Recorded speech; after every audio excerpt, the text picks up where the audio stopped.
thing so I can make sure that this is audible. Alright. That works good enough for me. If I were a professional streamer, we'd actually have done that check for the last like 40 episodes. Isn't it crazy that this is like almost 50 sessions of this campaign? It's nuts. I've loved it. You know what else is crazy? Your mom? Capitalism. Oh, but I mean that too. But... Okay. Alrighty. On that note, so where last we left the companions, there was a strong statement made by, I believe it was Calistan, to which Hestia shadow walked away. After she was saying we should talk to the dragon, Calistan said no, and Hestia said screw that, and shadow walked away. And this is the night before the 7th day. The deadline the dragon had given you. So, Hestia is gone. Is there anything the rest of you will do before you retire for the night? So we waited around and nothing showed up? Not like we're just Buellering it up? I mean, how long? So this was the night before that Hestia did that. Are you doing anything before you go to bed? You see no sign of her. If I did see an opportunity to talk with either Calistan or Jasper alone, I would take it, but if no such opportunity popped up, then So you wouldn't make an opportunity. I would probably seek one out, but it's one of those where I know everyone's kind of steeped in preparations the night before, so although I would very actively seek the chance to make one, if it looked like they were just too busy with their own preparations, I would let it slide.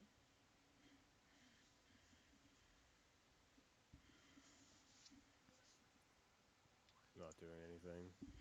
The preparations have already been made. Okay. Reading to calm my nerves. Okay. Then those of you who are prepared spellcasters, make note of what you prepare for the next morning. Oh, yeah, I probably need to take a look at that. All right. So, uh, actually, let me really quickly find something out. Give me just a moment. Feel free to talk amongst yourselves as to what you do the next morning.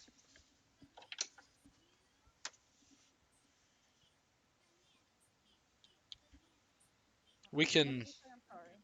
yeah, we can hear you by the way, I'm Kayla. sorry. You're good. It's not bad, but yeah.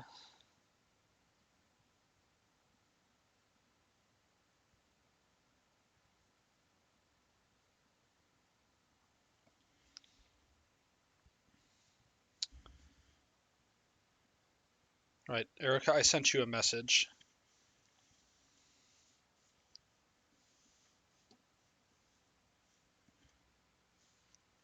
Okay, after preparations in the morning, is there anything that you will do? Did any of you prepare a spell with which to contact Hestia?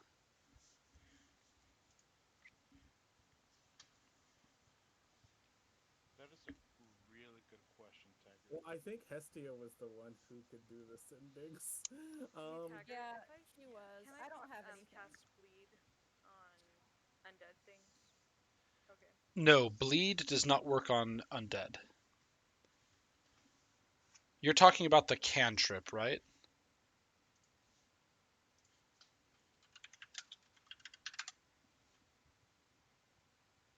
Erica? It's a hex.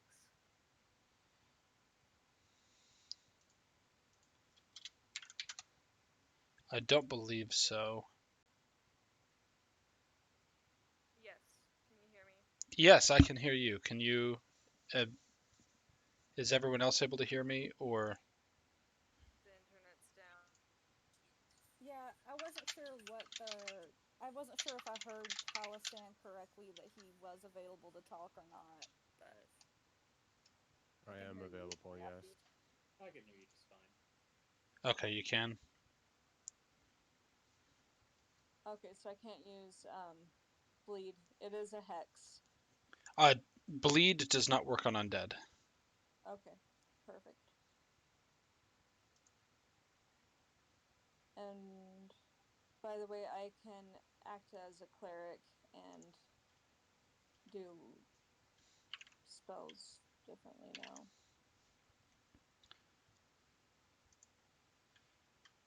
Slightly differently. Slightly different. I think the only things that are different are your hexes specifically. And a few other things similar. Okay, what do you do with respect to what I messaged you though, Erica? I shadow walk back. Okay. Well, the rest of you, shortly after you get up in the morning, Hestia appears. And so far as you can tell, she is unharmed. Wait, I'm available if you want to talk, Maleth. yeah, I did. Before we move on. Oh, go ahead. Yeah, I was just waiting for Taggart to be ready. So, Yep. Maleth, if she could talk to Calistan alone, would say, so recently we talked about killing Pietro once this was all over, like immediately. And although I am not against that idea down the road, I would ask that it's not immediate because he talked to me recently. Apparently, there is a way for him to resurrect my mother, at least enough to talk to her. I did not know about this, and I definitely have some questions. And I guess I'm just saying I would really appreciate this meeting before we move ahead with other plans.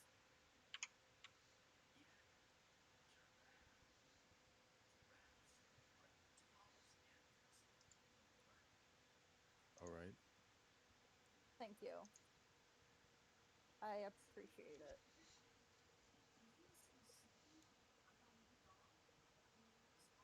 And that's all she wanted to talk to him about.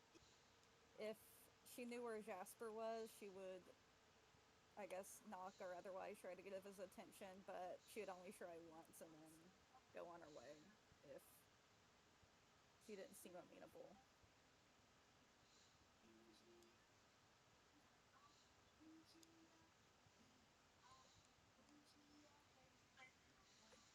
Wait, you're asking whether I'm available?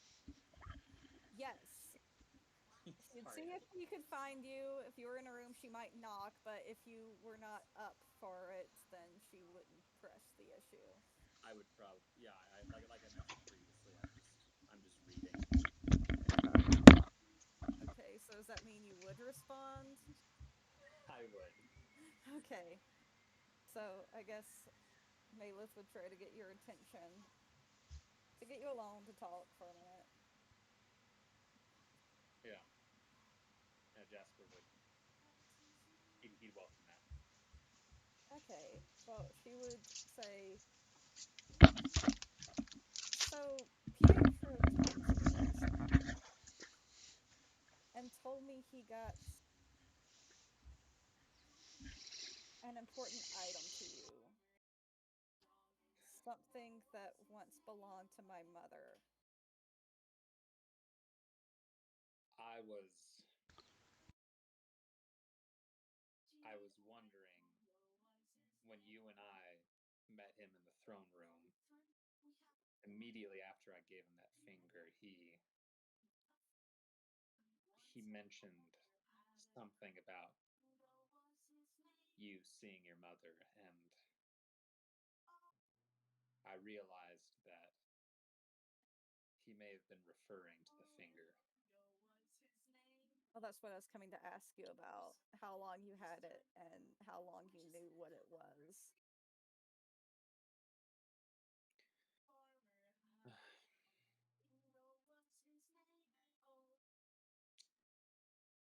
I didn't know what it was. And granted, this is assuming he's being honest, which I think he might be. I didn't know that it was your mother until that moment, or a day later when it really hit me.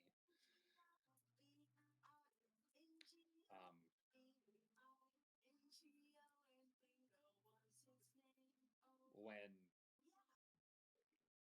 I, my wife, and other followers of Pharasma united in an effort to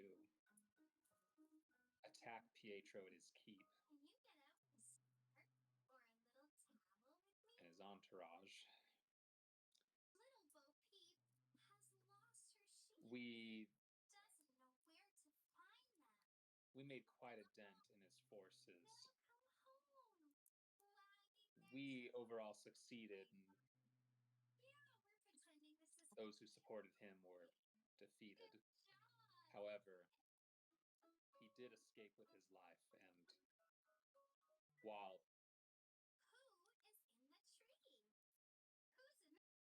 I wasn't sure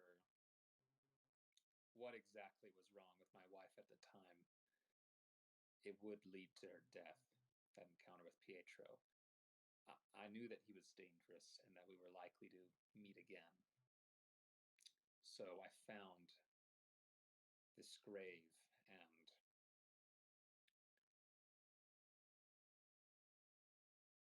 and I removed the finger as it was small enough to carry in this lead-lined cane top to keep it away from the prying eyes of divination. And I kept it in the event that I would need some type of leverage or defense against Pietro.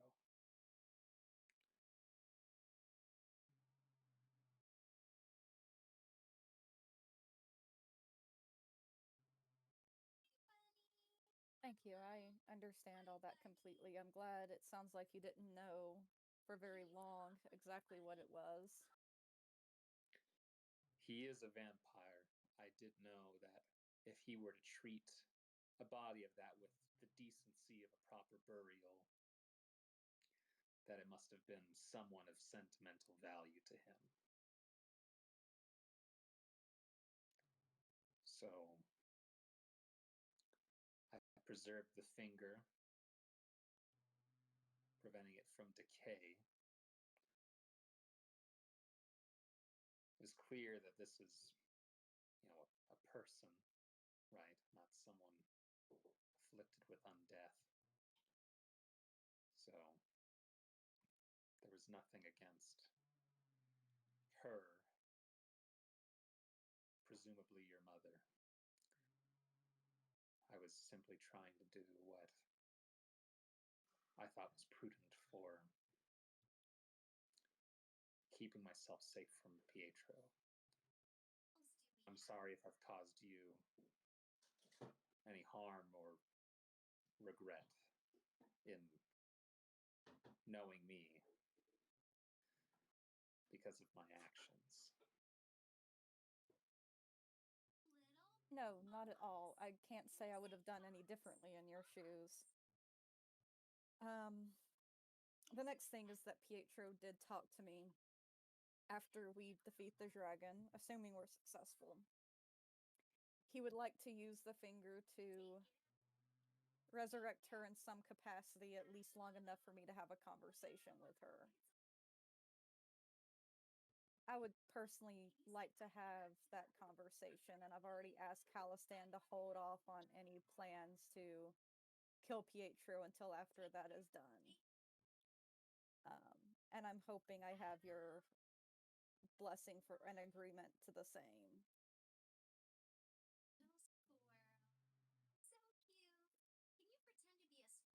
I'm not saying I've changed my mind about him or anything like that. Don't get me wrong. I just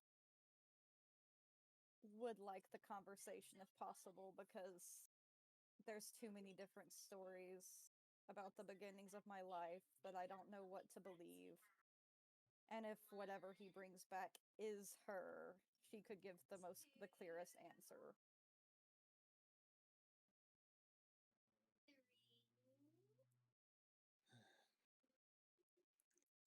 I can't say that I'm in any kind of position to give you my opinion on the subject.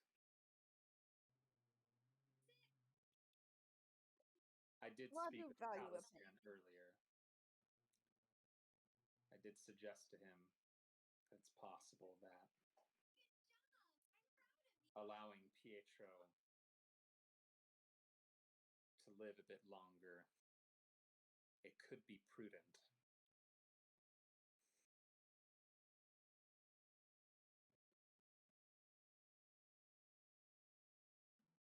Well, I would love to hear your reasoning for that at a, I guess, time when such a conversation is more convenient than the night before, a big battle and all. But I do appreciate that much. As I said, I would appreciate this conversation with my mother.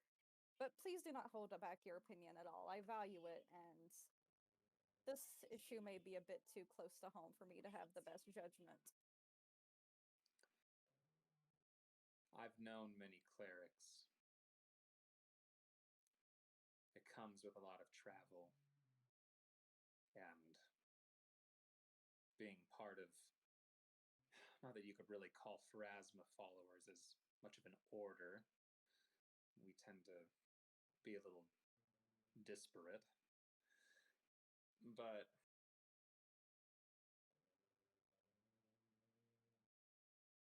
this is a power of true resurrection. And that's a power that is not exclusive to Pietro. It's not a common one, but I believe it's one that's documented well enough that it's something that many clerics aspire to. Perhaps it's something that Vakelian, if he cannot do, I imagine he could, but if he cannot do, it's something that he probably was able to do at one point in his life. I'm not sure that Pietro himself is necessary to this. And the loss of him does not necessarily mean the loss of the chance to speak with your mother.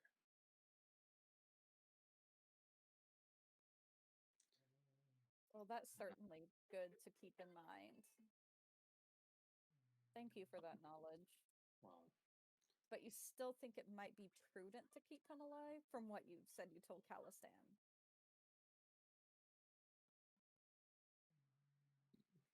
have you noticed what I've been able to do with this new skull that I've received?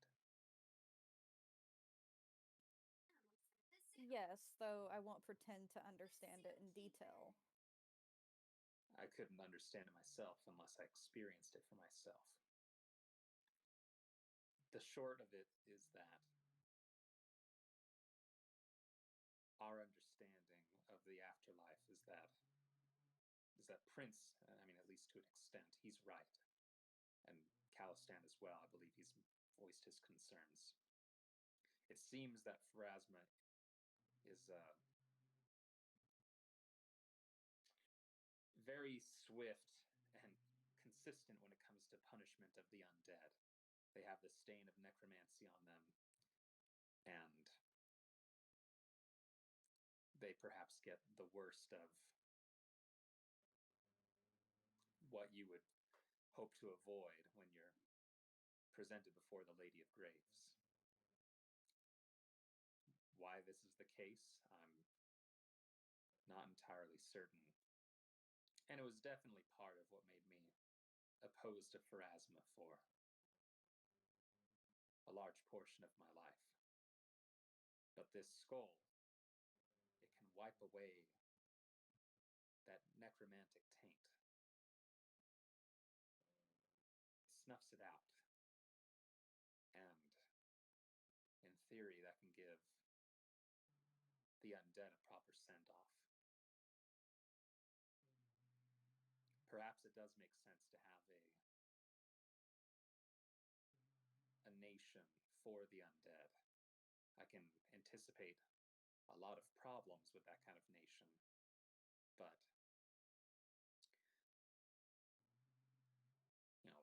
for those whose urges and mind have been corrupted fully by the negative energies and are not really people at that point,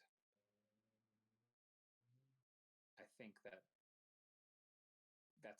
room right there, or that's the opportunity right there for a mercy killing.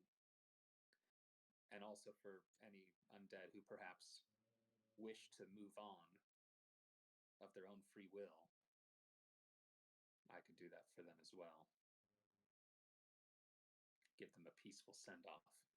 Perhaps a painful one. I've only seen it used kind of painfully, but at the very least, they would be presented to Pharasma in a better state than without this skull.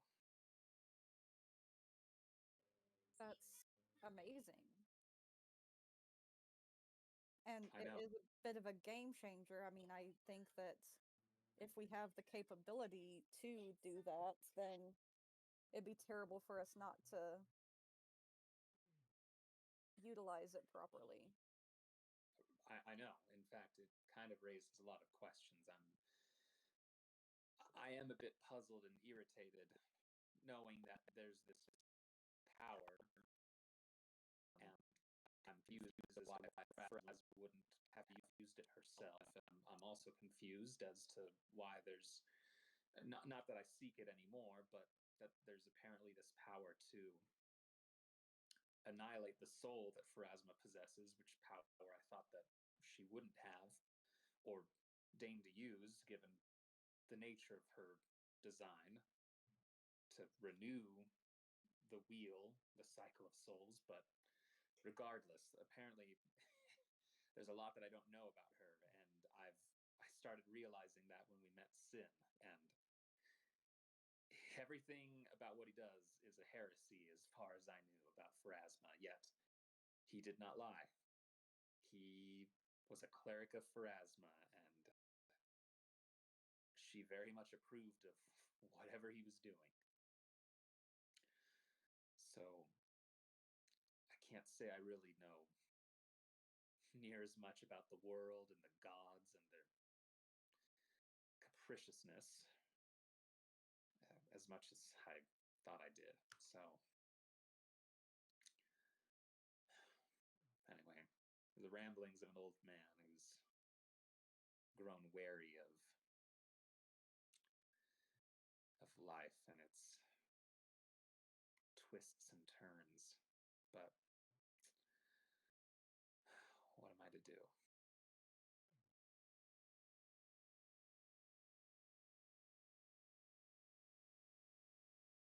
And that's not rhetorical, by the way.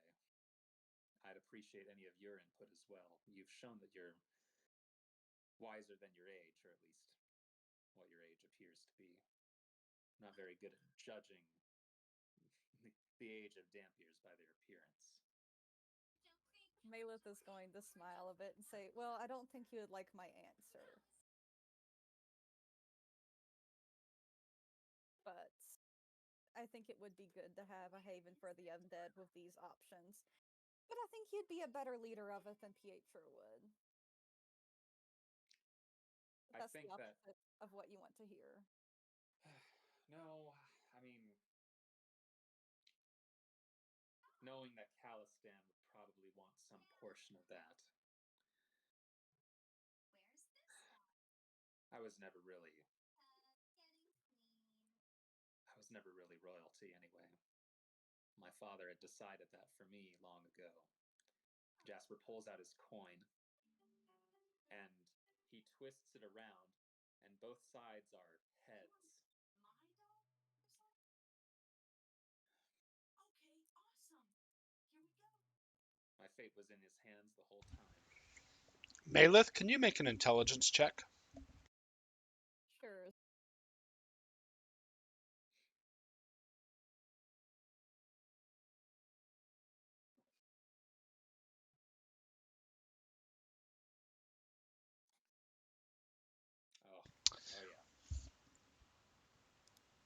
I'm actually trying to remember. Jasper, how much of that situation was anybody else aware of when you flipped the coin?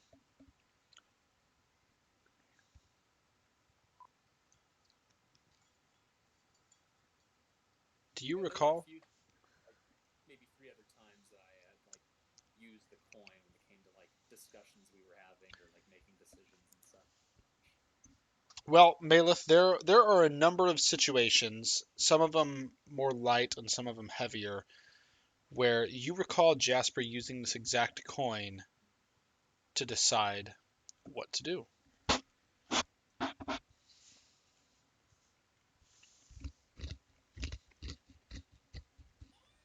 Yes, Amalith is going to look a bit shocked at that and say, "That's an interesting coin for sure, but I'm not certain you have to live by it now."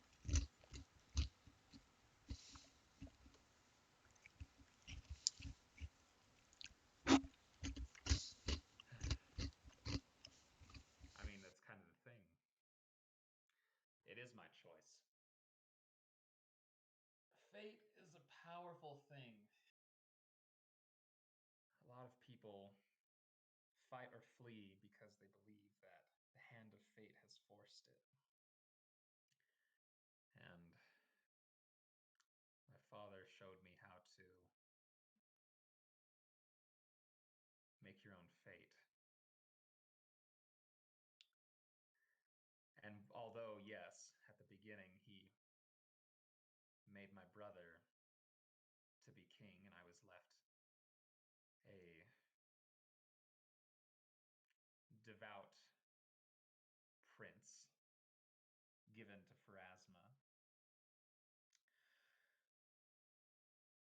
I did walk away from that. In the end, I came back. So by my father's choice, yes, but also by mine. And if I were to preside over some nation of undead in some way, I would simply be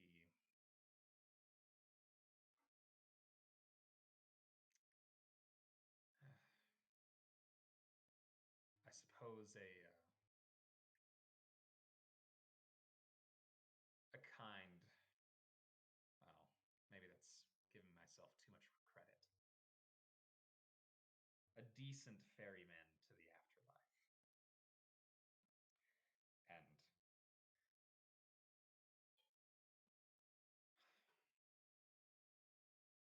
I don't know. I have my doubts about how well that would work, but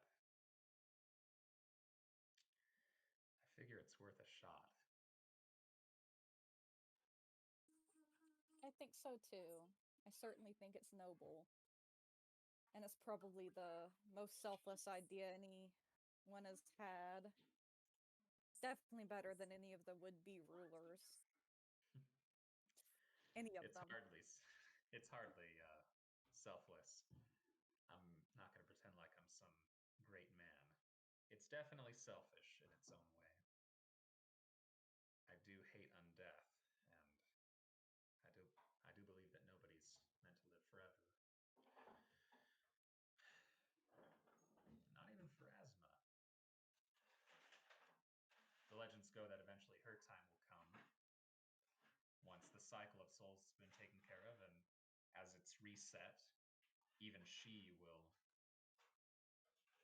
die away with it. And I imagine at that point somebody else takes her place in the new cycle. But maybe that's speculation. I know little to nothing of the gods.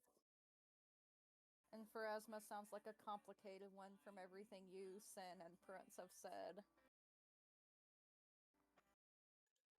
Yeah, even now, um, supporting her and following her as I do, I,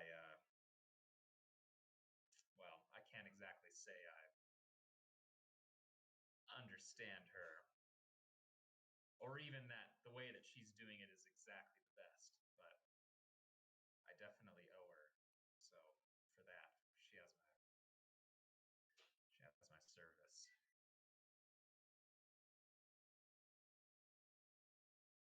Malith will nod. I appreciate you talking with me at any rate. Perhaps we should figure out what to do with Pietro after all this is over. But I appreciate your insights and support and what you're willing to do going forward. It's Maleth. certainly more promising than I would have anticipated. But yes, you said something? Tomorrow you're going to show the extent to your power as a mage. I'm not sure what you'll show in the future, but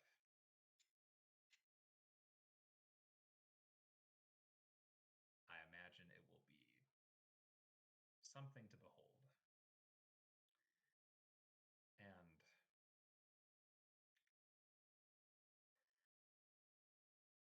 while you've entertained the thoughts of me being a ruler in some capacity, there may be a long future of leadership in store for you. Malith is going to laugh and say, I'm flattered, but I think you both overestimate my mage abilities and my other abilities. Even if I wanted to be a leader, I don't think anyone would follow a Dampier or myself or anything when there are certainly more experienced options with better claims. And I can't say I'd blame them. I hope I am at least useful tomorrow against the dragon. I do not know if the particular way I've spent my life specializing is going to be that useful against the dragon, but I suppose we'll see. I just hope we all survive it. I do thank you for your high opinion, though. I don't think it's deserved, but I appreciate it.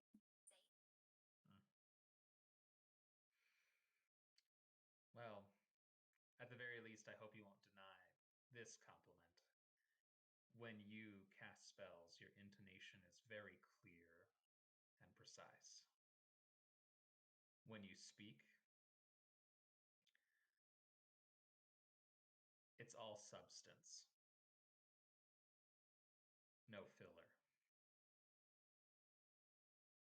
And that is a good quality.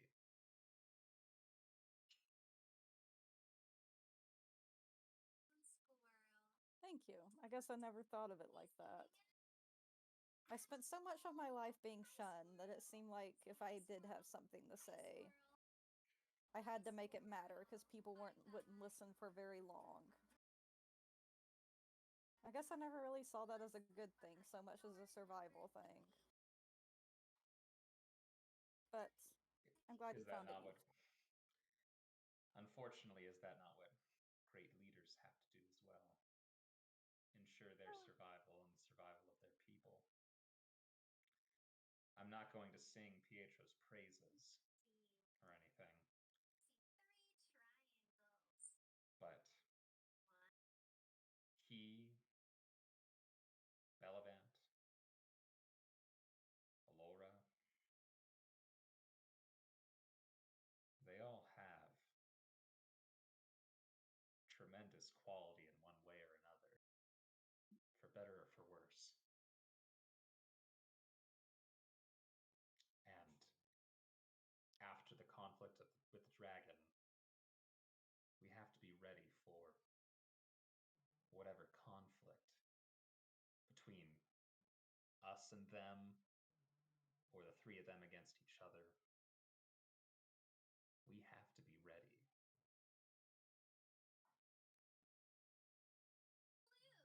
We do, and I'm not going to lie, I do worry about what the conflict after the dragon is. I haven't shared this with anyone, but I'm not even sure everyone in our group is going to be in alignment with one another. They're not, but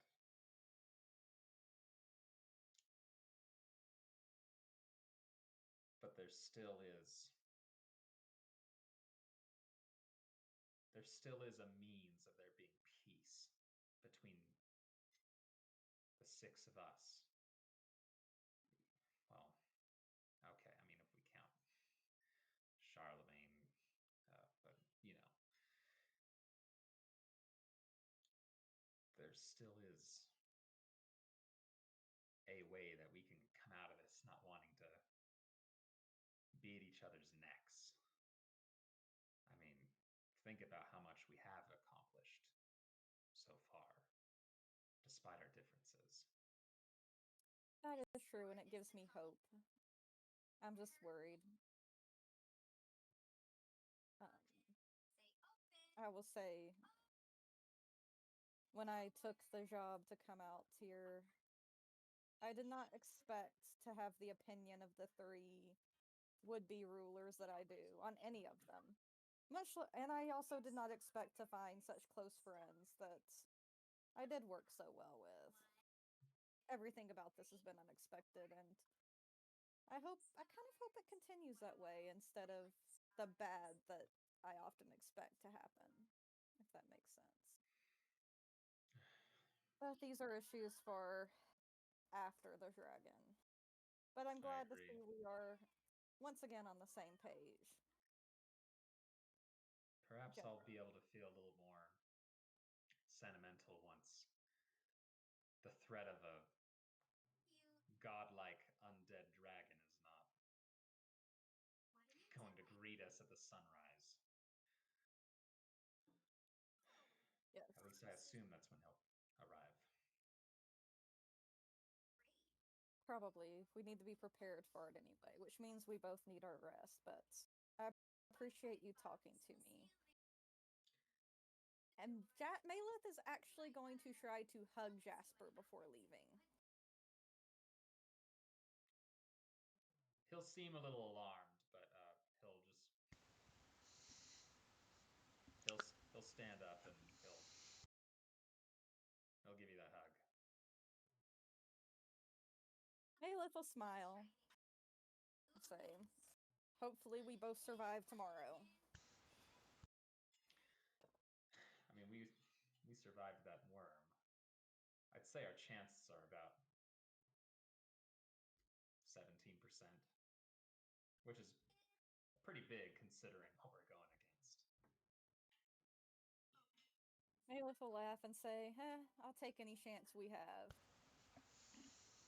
As long as we leave Zelkir better than we found it. Which I think we already have, so.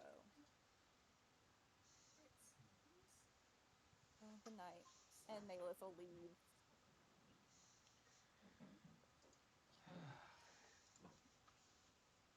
Jasper's just sighing because he's glad that you don't hate him.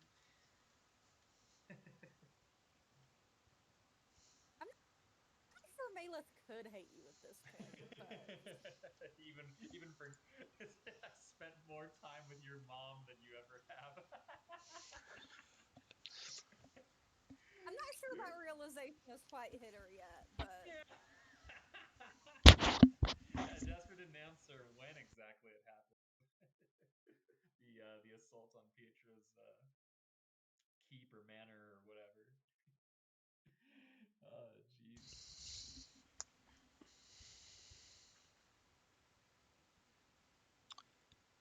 Alrighty. So, the night comes, and in the morning, Hestia shadow walks back to you all. The sun has not yet risen, but Hestia is there. Hestia, would you do or say anything, or just quietly take your place? No, I'm going to definitely say something. I spoke with the dragon without giving us away. I believe that he is afraid that in the future, the souls that are here now will go to Sorry, can I get a refresher on just what happened last time, Taggart, on what the dragon said? Go ahead and give me an intelligence check. Let's see how well your memory holds.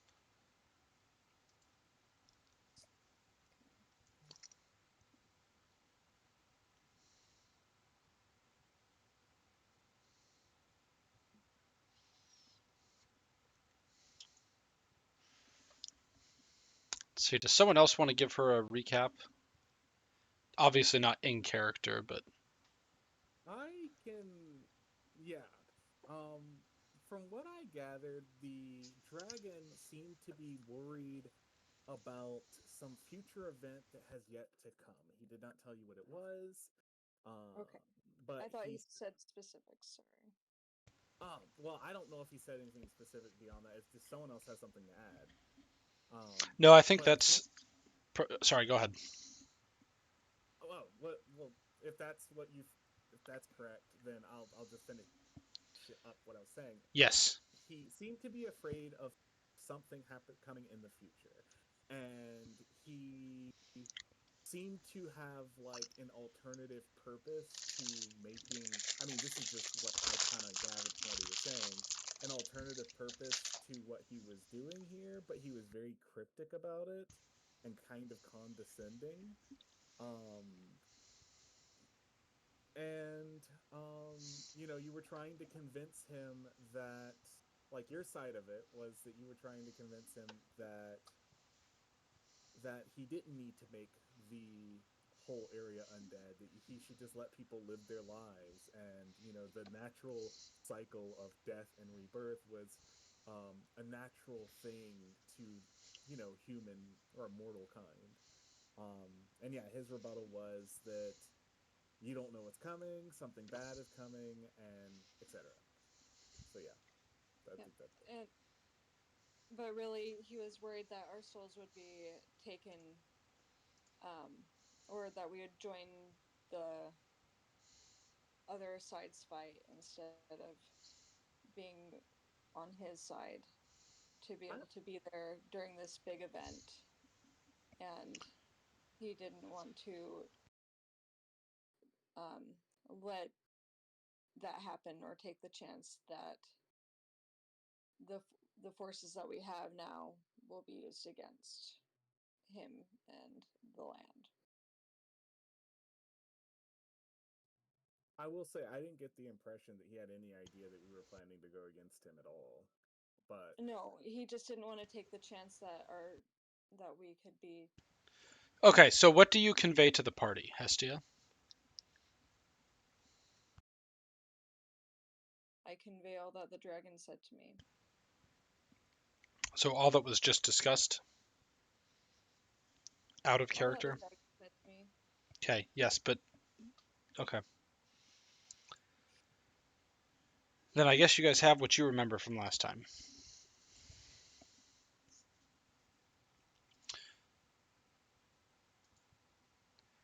So whatever, like we individually remember from overhearing the conversation between Hestia and the dragon out of character. That's what our characters No, know, or what Prince and Hestia just discussed. So perhaps a little bit muddled. which makes sense because she was just knocked out. And she was in shock, probably.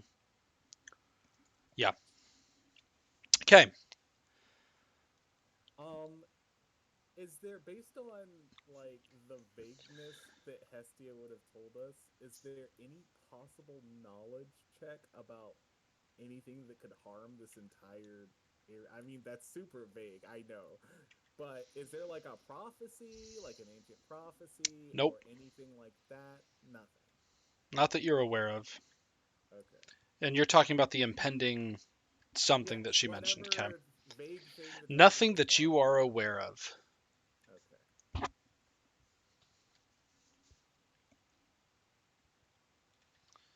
I'm confused. You're saying that the, you're saying that Zelakar is doing whatever he's doing here, trying to make this a land of undead, because there's some type of imminent threat that's going to harm this land, and somehow making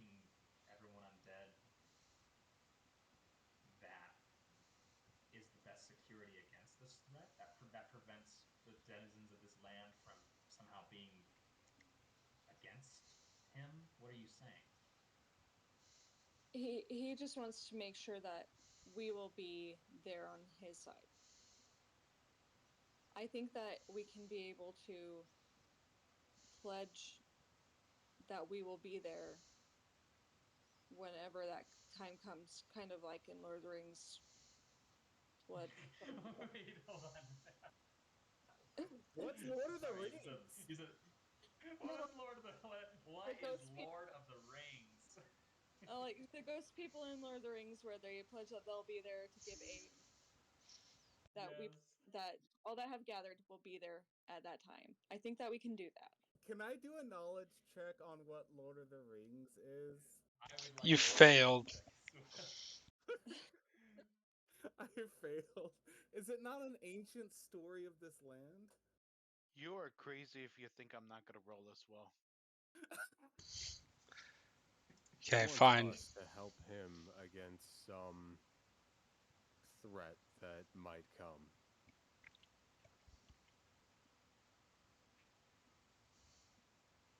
That's it. That's what it sounds like to me, kind of. I mean, Yeah. I don't understand because why would how would we be helpful to him? I mean, maybe that explains why he let us go, but why would we be useful as living outside of Zelkir, but Zelkir needs to be undead? That's what I don't understand. I think we should talk to the dragon about it. And then, but maybe just the before everyone meets, just individually again. Well, if we're going to talk to him again, we should do it soon. So, I would like to do. I know I've asked for a lot of knowledge checks, but so this one. Is there anything that I could anything I know, like knowledge of that undead might be useful for? Like what does undeath prevent from? I don't know how to phrase this. You want to know what undeath might be a protection Yes. from. There I we do go. too. I would like to make the same check, to be honest, if there is one that can be made. How about you assist me? I probably have a better knowledge check on this than you. I think. Okay. Go ahead.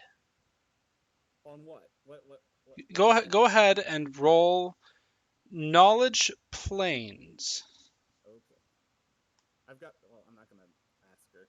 I'll just do it. Oh my God! Why? Well, that's still high. I did assist it, so that's like 7.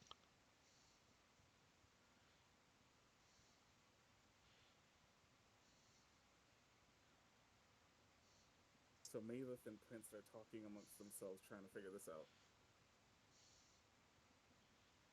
I'm not gonna let you have all the fun by yourselves. Ooh, 29.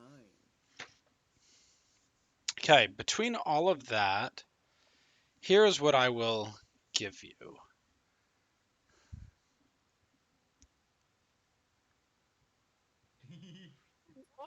Gabriel, it protects you from death. We are immortal with this. Yeah, if you become undead, you're immortal. If the soul,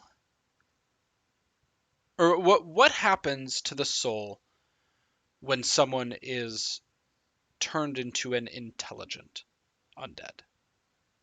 I'm guessing it's in some sort of stasis, and the body feeds off the soul in order to keep it going.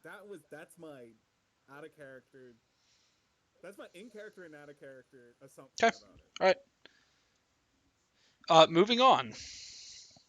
So that's wrong. I didn't say that. You asked a question that is both vague and a very difficult one to answer in world without a ton of knowledge that may not be at your disposal. And as a group, you rolled 24, 25, and 26 on the knowledge check. And so that is the thought that comes to your mind. Because your question is, what does undeath protect you from? the train of reasoning that comes up is what is happening to the soul when undeath, during undeath Okay, well, of from that knowledge intelligent set, undead. so I So would probably hypothesize give me that 1 second before you oh, talk. I am setting a timer. I'm not telling you guys how long. When this timer goes up, it is sunrise. okay, well, Nice. I won't waste too much time then. But my hypothesis, based on what I know about this, is that maybe something's coming for the souls of Zelkir, or maybe something feeds off souls and is coming to Zelkir. Does anyone know of something that might do something like that? Something that values souls in this way? I know that gods. I don't think we have to know to be able to tell the dragon that we will be there and that he doesn't have to kill us all to do it. I would agree with you. This So Well, but does does this he sound still like a have good the plan? intention of turning the land into only undead? If, That's the problem. I so thought if his he persists with that thought, I say kill him. well, I think that his condition for allowing the humans or the non-undead to live in this land was that we foster a peace, and at least currently we have one, even if it's tentative. Yes, I think we should talk about what we've done so far to accomplish peace and continue trying to convince the dragon that he doesn't have to turn everyone undead to face whatever is coming. Let's also get a pledge from all the people that are here that when the time comes that we will fight against the thing that is scaring him so badly. Do you guys have any idea how ridiculous we're going to sound now? We took all this time to get everybody together, convincing them of the terrible power of this dragon. And now we're going to go out there and be like, oops, actually, we're going to help out the dragon. And we all Well, need if your the support now. dragon is right, then it sounds like we have a bigger fish to fry. He has a history with these people. It He didn't was happen. incredibly vague. He gave us a Yeah. nothing, just something's coming. Then let's talk to him. I can Well, do again, if the dragon persists in its plans, then we go with our original one of taking it out. Well, here's an Right, interesting but my thing. point has always been is that we have a somewhat of an advantage here, and I am loath to give that up.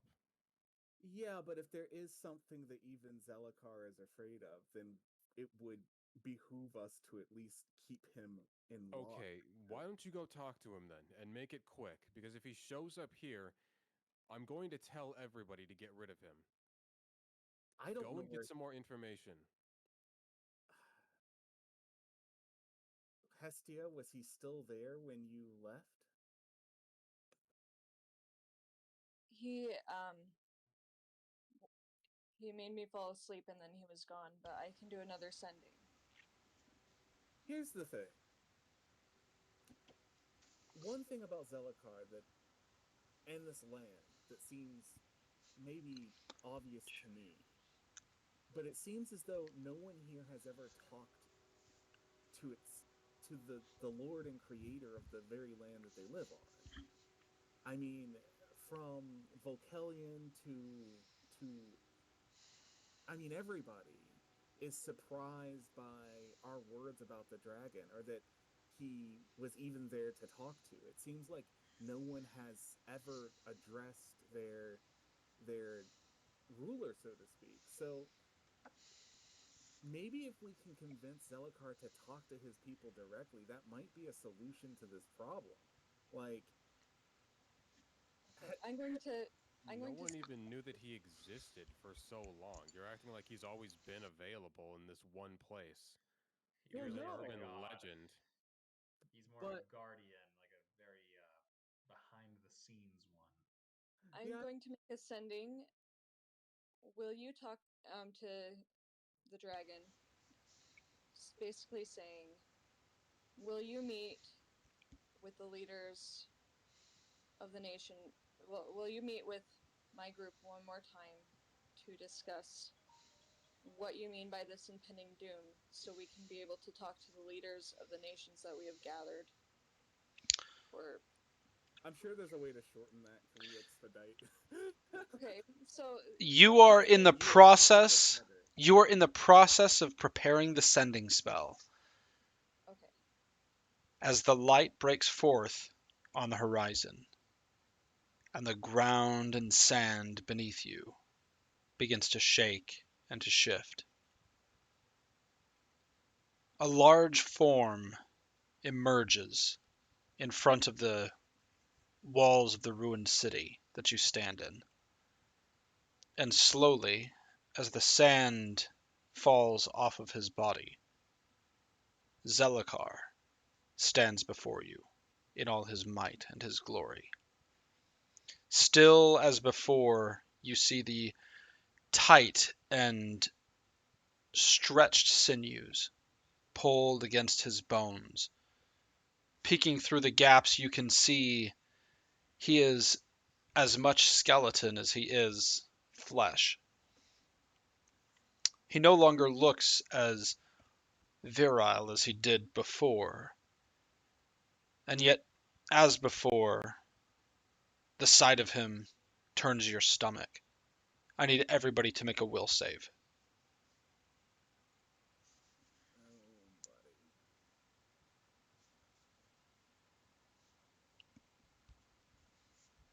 He's a good guy. You just need to make a will save when you see him. I mean, to be fair, that is standard for all dragons. If they're, or at least it can be.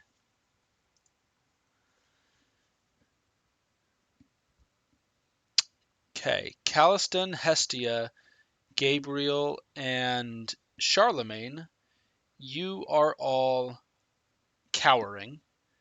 Everybody else, you are I should be frightened. immune to fear. Oh, from if what you okay, said. you're right. You're immune to fear. You are not, but actually Charlemagne is as well. Okay, so Hestia and Gabriel, you are cowering. Jasper and Maleth and Prince, you are afraid, and then I you rolled can a nat tell 20. you did. You were correct.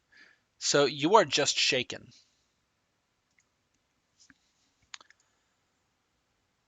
Before you, the sand ceases to fall from Zelakar.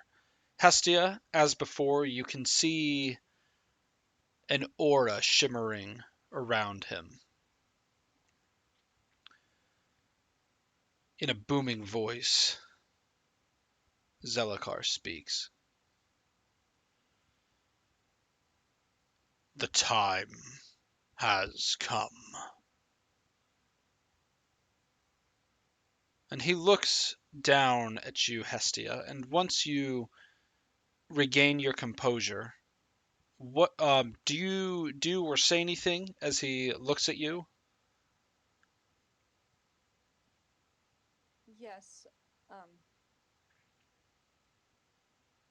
Zelakar, we have gathered here to show you that we are united, but we also do not know the threat that is happening that you are afraid of. Can we pledge that we will be there at that day if you spare us our lives? He sniffs, and hot smoke erupts from his nose. You think you know. You think, from what little I've told you, that you can stand. Understand this, little ones. In the ocean, erratic waves may warn of a coming threat, a tsunami, destruction, greater than any that came before. But the waves, they are a sign. I have seen those waves, felt them, warning of a threat to all that is. Even I cannot stand against the coming storm. So Zelkir must be protected. It must be safe. That is what I have done. What I will do. He looks up at the walls of the ruined city. You have chosen quite the venue. I must say, I am surprised. This city is beyond the memory of generations. I myself last stood before mortals in my true form, not far from this very spot. A fitting end to all of this. And here you stand, alive. The dragon glances around, seeing the disparate leaders of the various factions, the ballista and the armies assembled according to your instructions. Alive and together. Impressive, if empty.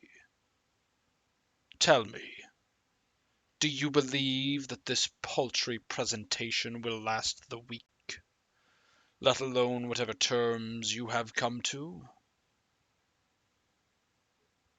We will die regardless, because you will have killed us. He snorts again, and the heat is very evident in the air. Even as the sun is rising, it's quite a difference. The fire you have is admirable. You stand here thinking that you face your death, ready to die. But I fear it is not enough. Even were I to do nothing, this peace, it could never last. Not with them, not with anyone. Nothing ever lasts. It doesn't have to last.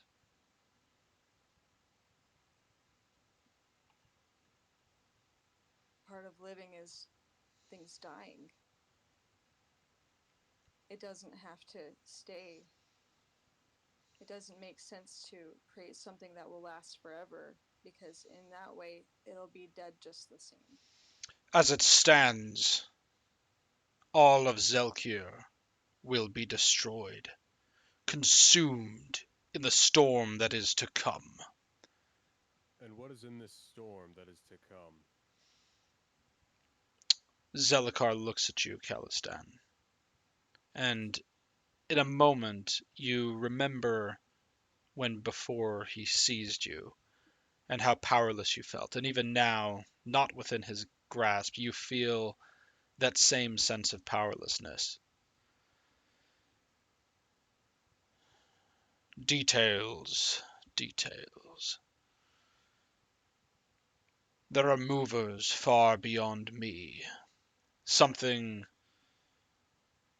I know not what, but it is brewing.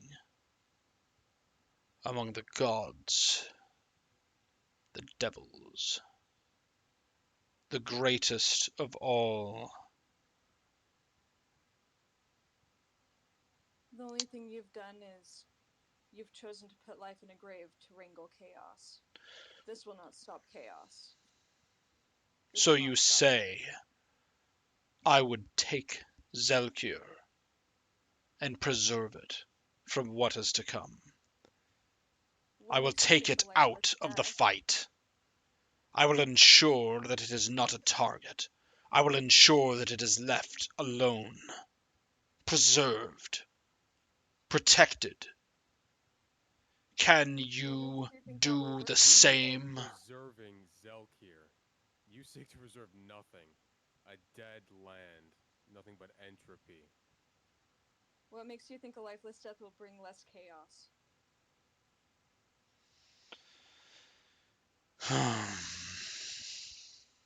It is not chaos I seek to quell. It is Quell death itself. an appetizing target. I cannot stop what is to come. If you could have felt what I have, perhaps you mortals would understand. But it is beyond your comprehension, and it is beyond my ability to make you see. There is no hope in the face of this storm. When the gods clash, do you think that you can stand against them? Do you think that you are anything but a mite beneath their feet when all that they have and all that they have built is threatened?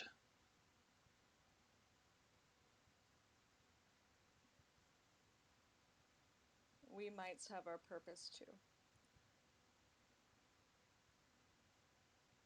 And if we work together, you have this impression that you have to stand alone. That Zelkir will be by itself. That Zelakar will be by itself. Rally your people. Rally the nations of this land instead of cowering in fear and protection. Why don't you talk to your people, Zelakar? Can I do a diplomacy check? Yes. Okay. Oratory. Here we go. Yikes. The bad rolls tonight. Still 31.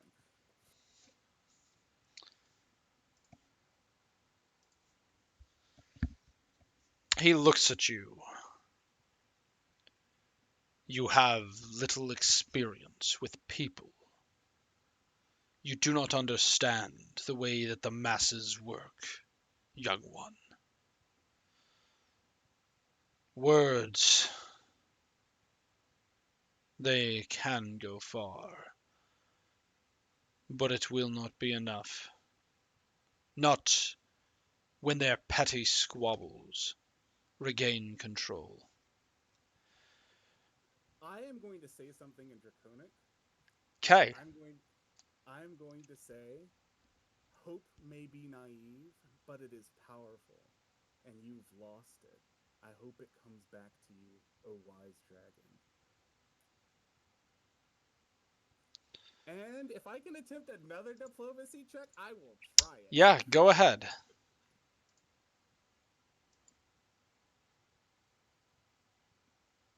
Much higher. He looks at you. You speak of hope. He looks around at the rest of the occupants of the ruins, and hope gathered you here, thinking that you could stop me if I decide to continue with my plan. You have hope.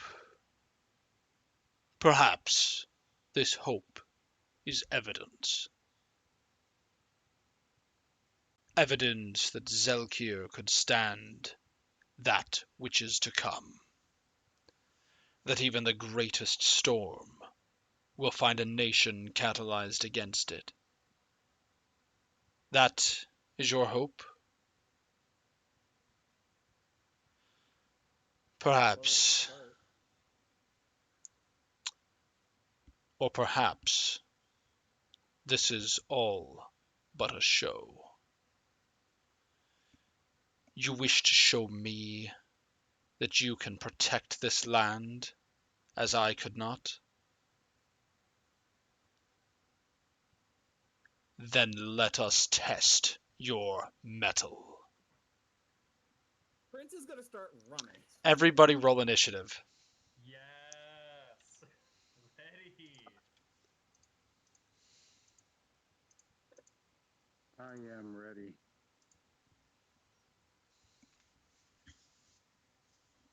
I didn't know we were cosplaying. I'll be right back.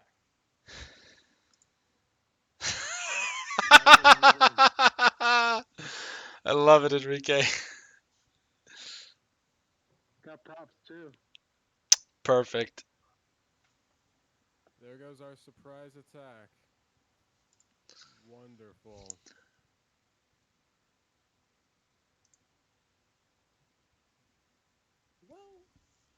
hope you're satisfied with, him saying everything I told you he was going to say. Well, at least he might hold back. This feels like he's trying to test.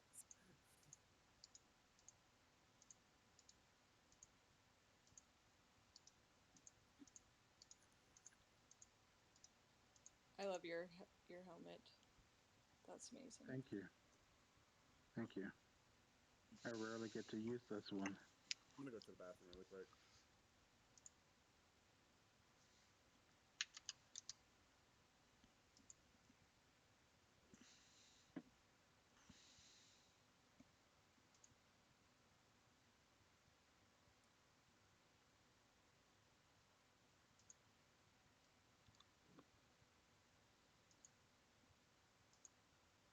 Also, if ever there was an episode to dress up for, I feel like this is it. Okay. And then I will make a note on the side the initiative of each of the 3 factions as well as Zellukar himself.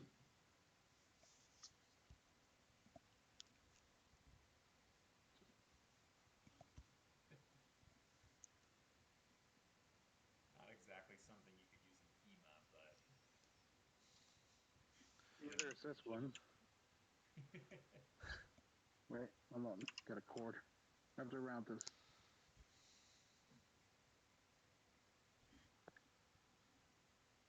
nice. Whoa, we got something kind of the same going on. Wait a minute, wait a moment. Show me your pommel. End him rightly. Yours is more decorated than mine. It's Excalibur. It better be decorated.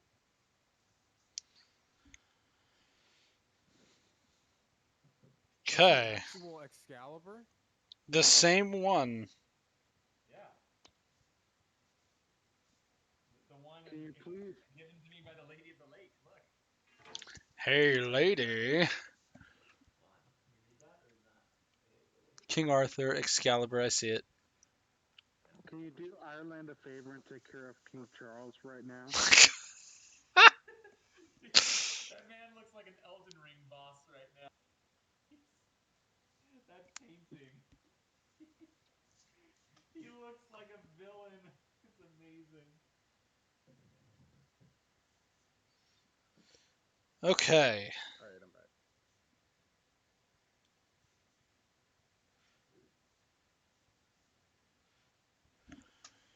First in the initiative order is Calistan.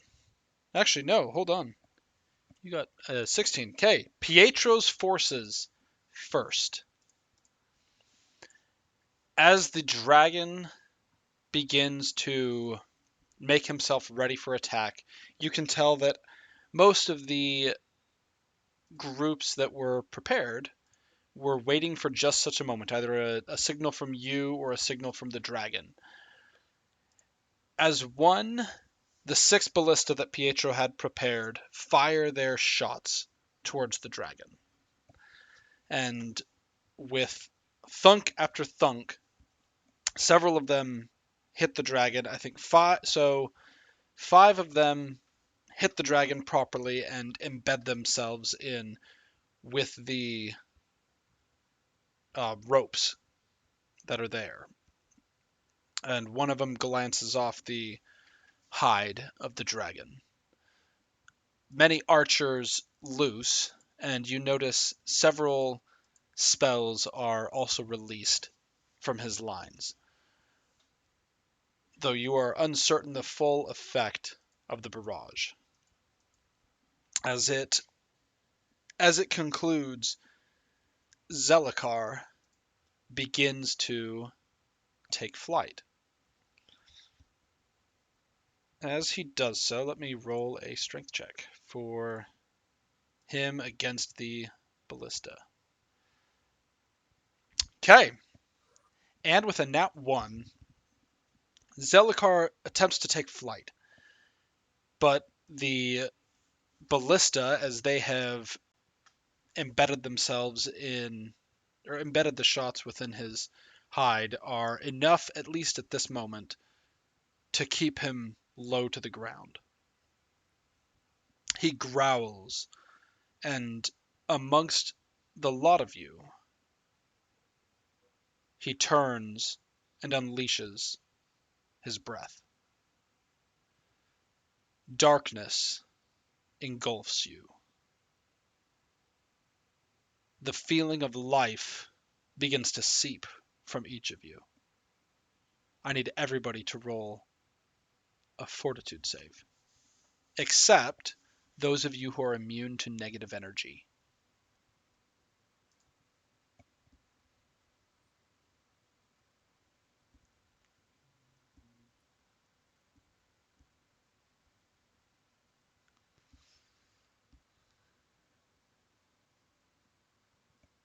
Actually, hold on 1 second.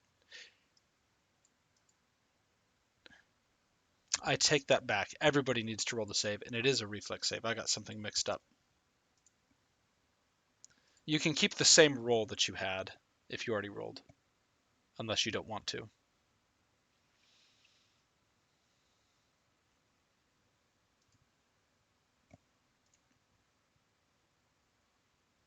Talistan over here is a ninja. He was sitting there waiting because Prepared. he knew. Okay. Calistan, you are just sitting there waiting, ready for this.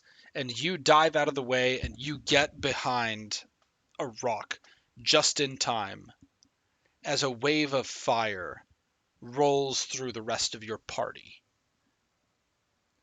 And let me double check.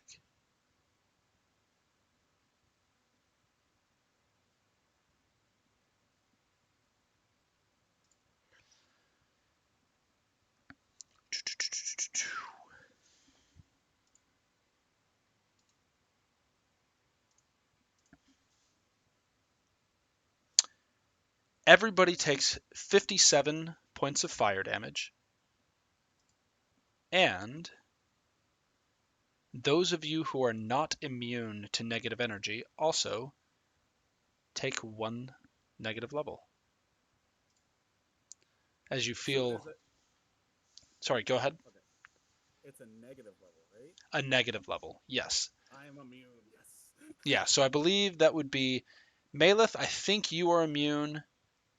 Prince is immune, and name. Charlemagne is immune. I'm immune too. Oh, you are immune? Hmm. Okay. Then just the 57.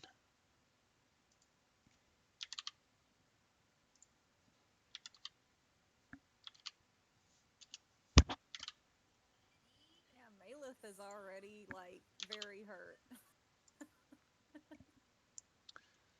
Okay. After this, the other ballista from Bellavant also loose. And you notice the archer, Gabriel, especially you notice, the archer that is with Bellavant, when he loses his shot, it actually takes on a strange light, purple and shimmering. And while the rest of the archer's shots seem to glance off the armor of the dragon, that arrow at least seems to find purchase and strike it. Again, it's hard to tell how much damage has been done to the dragon, but all of your allies have loosed.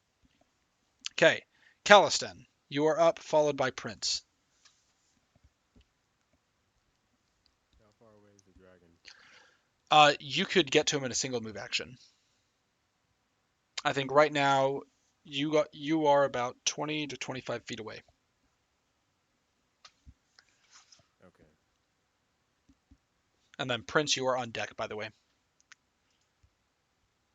Okie dokie.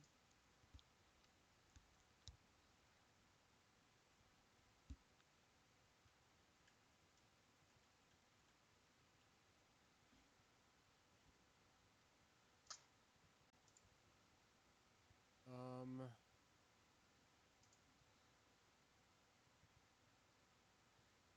Swift Cast, Channel Vigor. I will run up and attack him. Okay. Give me an attack roll.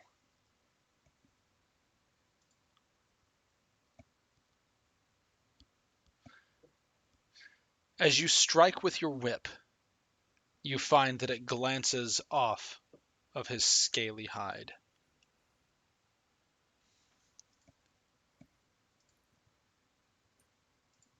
Oh, I was okay. Did we get a map? I see someone say something No. about a map. Sorry, I'm not doing a map on this fight. Well, I mean, it's one target, so. Yes. In what way does it glance off? It is Does insufficient to anything meet his have AC. appeared? Oh, sorry. It strikes, and so in practicing with a whip, you become very accustomed to tell when, like, if you hit a smaller stone or wood, that you can feel it give, showing that you're actually affecting it. You're accustomed to how that feels as the force emanates back through your whip. As you strike him right now, it's as if you just smacked a brick wall that was 10 feet thick. And the barrier surrounding him doesn't seem to be damaged whatsoever? It does not. Actually, I don't know if you can see the aura around him. I don't think you have anything that would allow you to, so you can't see I thought you the said that aura. when he came in, he had this shimmering field around him. Hestia was able to see it.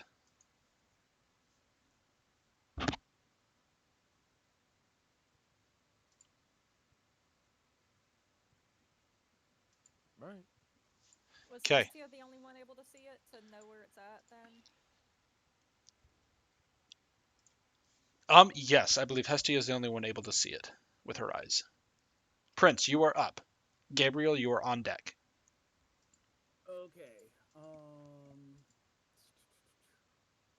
I am probably. Is there the blast radius of the breath weapon?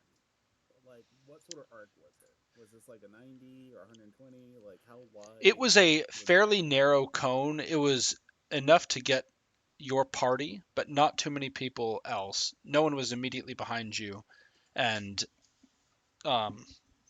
name Calistan was able to dive to the side, and he was enough there to be able to get out of the way. All right. So when is it not going? Oh, there we go. Yeah, you're so good. when Calistan went and attacked him, did you attack him straight on from our party, or is he like angled? Is Calistan angled differently from us? How would you have approached him, Calistan? Right in front of him. Okay. Okay. So, I'm asking, am I still in the cone if he faces Calistan and breathes again? Presently, yes.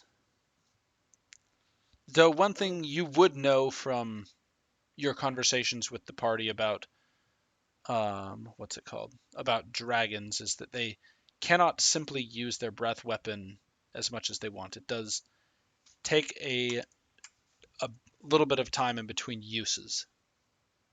Okay. Well, this is what I'm gonna do. Is he in line of sight of me? Yes, absolutely. Is he in 30 feet of me? Yes. Okay. I'm gonna do untethering steps. I am going to roll a dance against his CMD. Okay. And what does untethering steps do again? I do not recall. If I match his CMD, he is equal or exceeded. They are sickened, and if I exceed it by 10 or more, he becomes staggered. Okay. And it's against undead. I'm assuming he's undead. If not, He is I'm gonna undead. put into it. He is definitely undead. 36. Trying to find his CMD. This should be freaking. I know. I mean, it's usually. Oh, there it is. Okay. Nope. His CMD is higher than 36. Oh Jesus. Oh. Okay. Well, seeing that failed, I am probably just going to eh. I am going to move then. I'll do that as my standard, and I'll move, and I will move. You know what? Instead of moving, hold on. I guess that's still going on. I can't do another dance then. I am going to. Sorry, this is the last thing. Yep. I'm going to.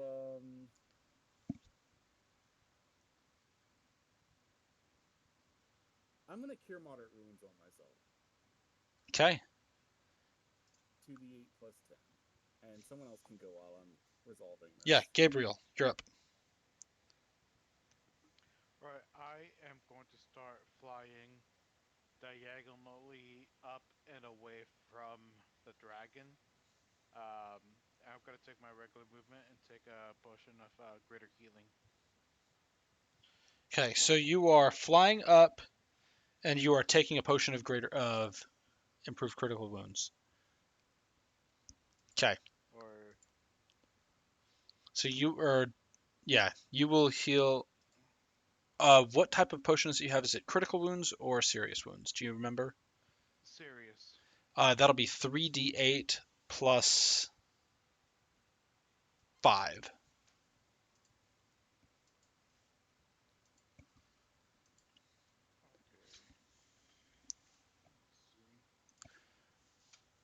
Okay, Jasper, you are up, followed by Malith.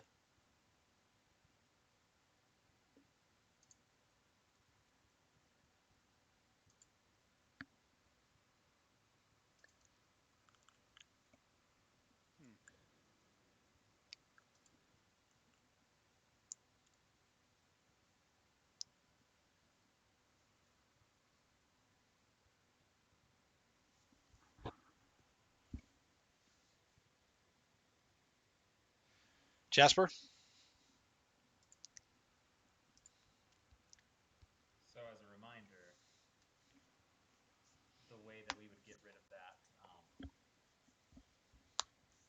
that aura, that kind of shielding around him, is to augment the power of the magic with your own soul. You essentially use your soul as a component, or the soul of someone else. I believe that was what Gabriel was thinking. Yeah.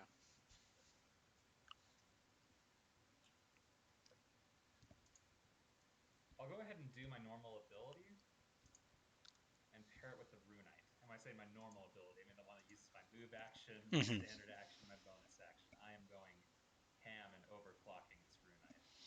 Okay. First, I need you to make a caster level check. All right. How do I do that? That is going to be on your sheet. You will find it'll just be, it's either CL or caster level that it'll say at the top of your spells. Oh, at the top of my spells. Thank you. So it's, well, okay, it's going to be your level, your a d20 plus your level. And in the case of using the runite, now here's a question. How much are you pulling back? Are you utilizing the runite to the fullest that you can?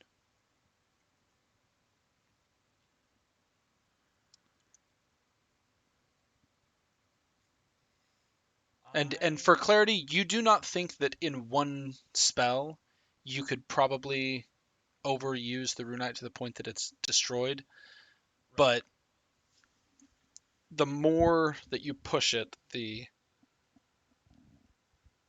I'm more concerned with ending this fight okay. than with the runite being usable by the queen in the future to keep her nation sovereign. Okay.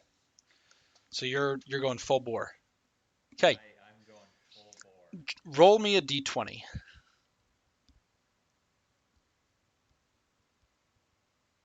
Woo! Okay. 19. You bypass his spell resistance. Nice.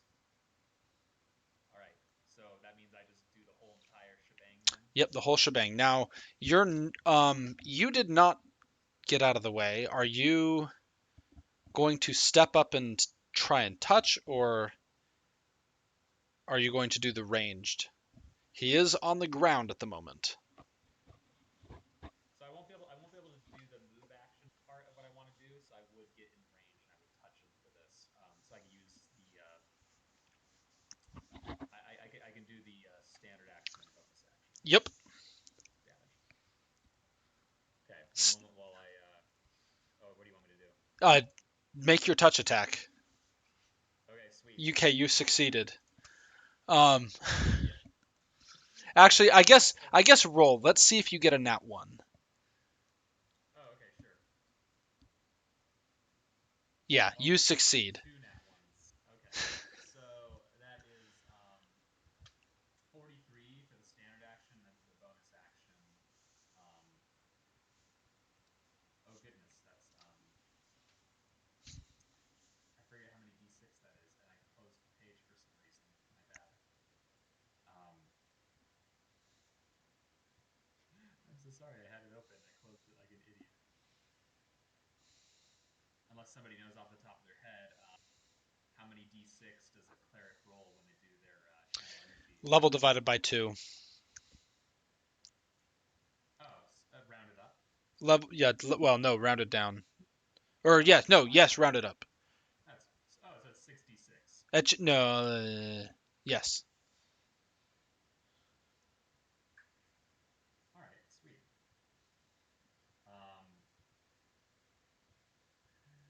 I need to learn how to actually do 6 at a time rather than Right click each time, or find the. Yes, thank you.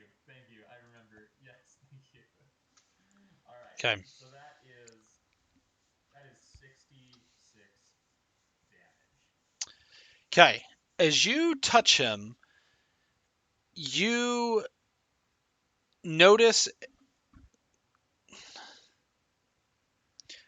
light shines through your fingers, and for a moment, even the inside of his leg, because you touched him on his foot to get close like this, the inside of his leg where there's gaps, you can see light springing through, and the dragon roars in pain.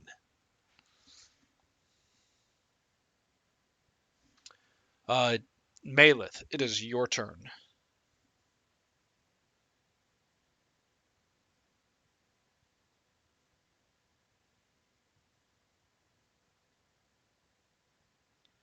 You said it was my turn? Yes. Yeah, sorry, I was trying to fix something with the baby. I would like to cast Repair Undead on myself. Okay. I think that's 1d8 plus 1 per level up to 5. Is it just, which level spell is that one? That is just like a first level spell. Actually, just a second. I just realized I might could do something that I didn't. I'm not sure that it really would be affected by that. So no, it's just a first level spell. Doesn't do much for me, but does something. You guys are using your turns to heal pennies. Well, it would only take pennies to kill me, so you know. I mean, is this going to make a difference? Maybe not. Wait, hold on. Does Maleth have some of the runite, or is it just Jasper? I think it's just Jasper. I thought you had. I mean, honestly, if you guys are able to heal like 30 or more, that might be worth it. But if you are not able to heal 30 or more, and that is consuming your standard action, that is absolutely not worth your time. I agree. Nuke this bad boy. I will let you change your mind on your action if you want, Maleth. And I do believe you have some runite. Especially because Oh. he can hit so many people at once. Yeah, That's also true. a major issue. Like, we just need to stop him from doing damage. Yes. Okay, well, I will do something different than okay, I will this isn't going to do a ton either, but I will actually use my Arcanist exploit of Holy Water Jet to see if I can try to hit the Soul Ward. I basically just be aiming it at the dragon's direction and hoping for the best in terms of hitting it. Okay, so you are trying to hit the dragon himself, Well, yes, though. or Because the soul ward around him, something thereabouts. Yes, Okay. yes. And at least to see if I can get an idea of where it is, like if I notice any flicker as I Okay. do the attack. Yes. Go ahead and make your attack, but also make a perception check. And Hestia, can I have a perception check from you as well? Okay.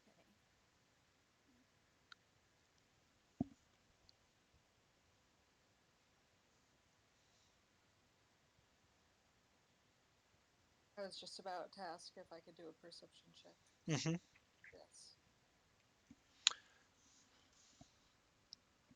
And then Malith, can you also give me the attack roll? Yeah, sorry. I was calculating exactly how many die I needed to roll because I didn't know it off the top of my head. I think it's 5.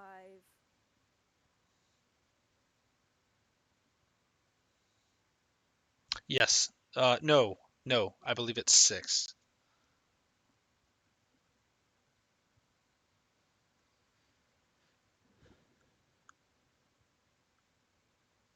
Sorry, I didn't see a way to do 6, so I just did 5 and then an additional 1. That's fine. That would also add my charisma mod to that, which would be a +4. Okay. Hestia, as both of these attacks go off,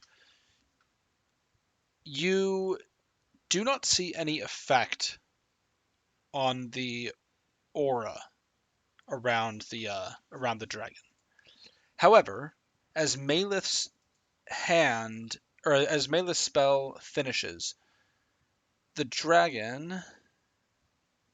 Actually, 1 second.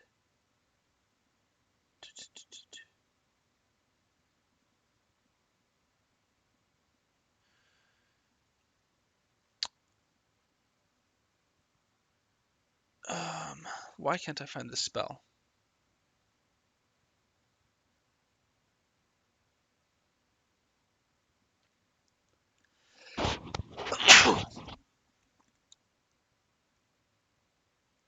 The dragon turns to...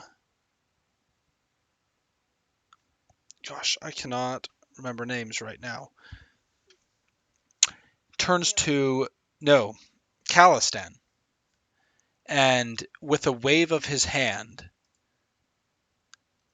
a large hand of force, the size of the dragon's claw, appears in between you and pushes you away from him. Or at least tries to push you away from him. What is your CMD? 35.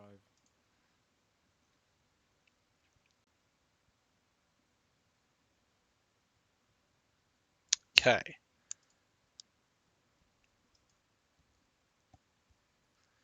So it pushes you only 10 feet away, but you can tell the strength of this spell is immense. And he cast it very quickly, you would have noticed. And lastly, Hestia, as he did so, you noticed that the aura around him seemed to fade just a little bit. What spells did he use again? Any of you who are familiar with magic can make a spellcraft check. And I can tell you.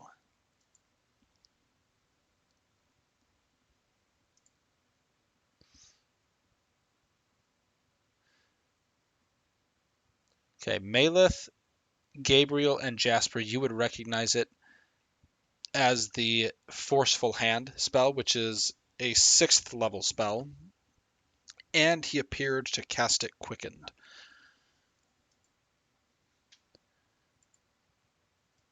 And as he did so, while you don't recognize the spell, Hestia, you know that when he cast the spell, his aura weakened. Okay. Charlemagne's turn, followed by Hestia.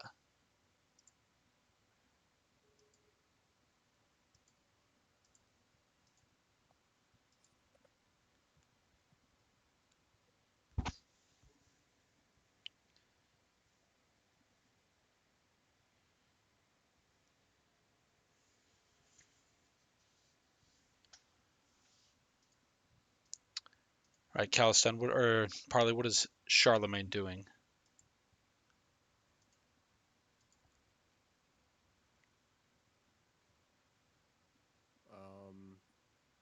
Running to the side of the dragon and attacking it. Okay, and what? I forget, what weapon is he using? Bouchard? Okay. All right, go ahead and give me an attack roll.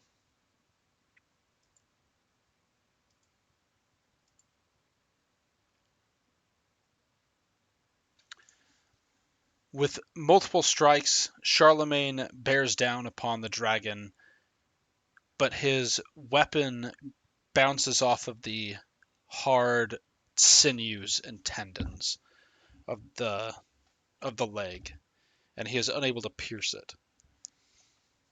Okay, is this damage reduction that I'm... It's armor rolling class. against, or... It's armor class. Okay, so both of my characters are worth in this fight. Alright. Maybe I shouldn't have had so much confidence.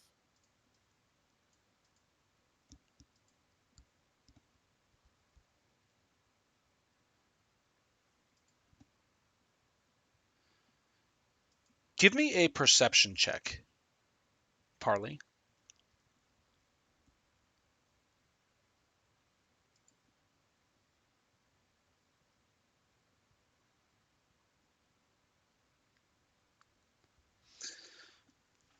You see a couple spots. You're not totally sure if they're reachable, but you see a few spots in different parts of the body that look like they might even have gaps in the sinews big enough that someone might be able to squeeze through.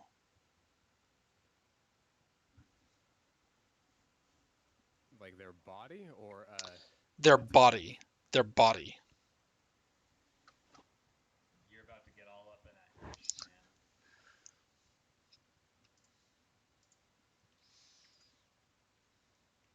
man. Okay, Hestia, what are you doing?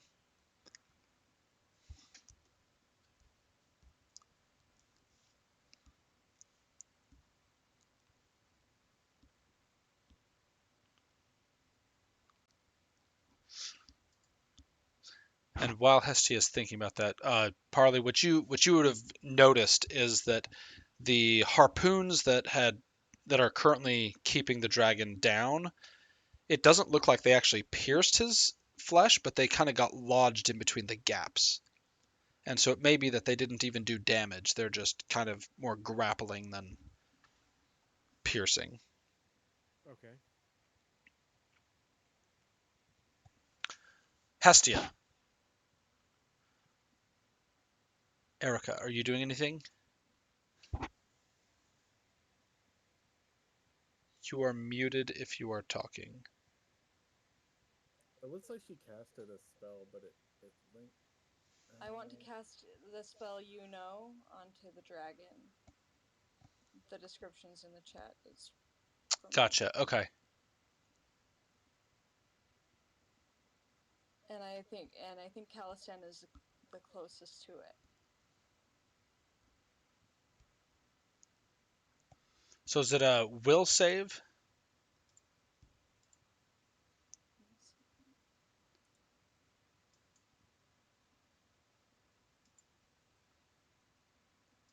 The target knows their darkest secret. I do. That he has crevices which can be climbed into. Phrasing. What do you mean? He has crevices that we can climb into. Yeah. I mean that in the most direct way possible. The saving throw is a will save. The Yes. dragon is not impregnable. Have you not seen His what was defenses it? are pregnable. Legend of Vox Machina season 2? I'll impregnate What this about it? dragon. They have a pretty good visual aid. Okay. Let's see.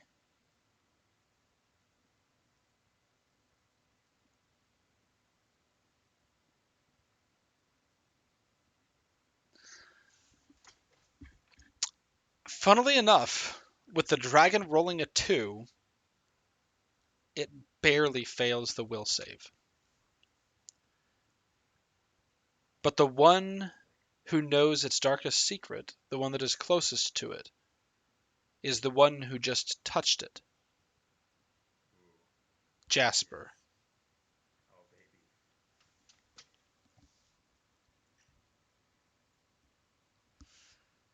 So,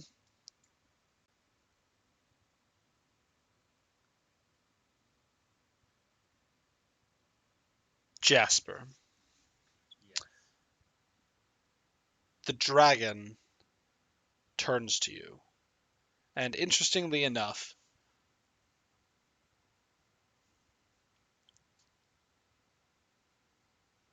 there at the bottom of the spell it says something quite powerful. The spell fails, or doesn't necessarily have the intended effect, I would say, if the target truly feels she has nothing to hide. Nonetheless, the dragon recognizes something after the connection that you had after casting the spell. And before it acts, it whispers something to you, Jasper. Perhaps you do understand, mortal.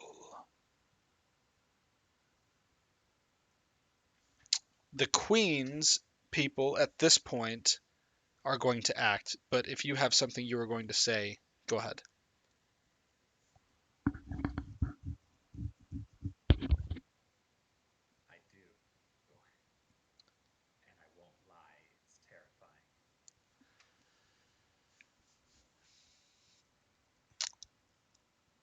Several lightning bolts streak from the Queen's people, all of them fizzling out before making contact with the dragon. Not affecting his soul ward, Hestia, as you would see, but stopped by his resistance to magic itself.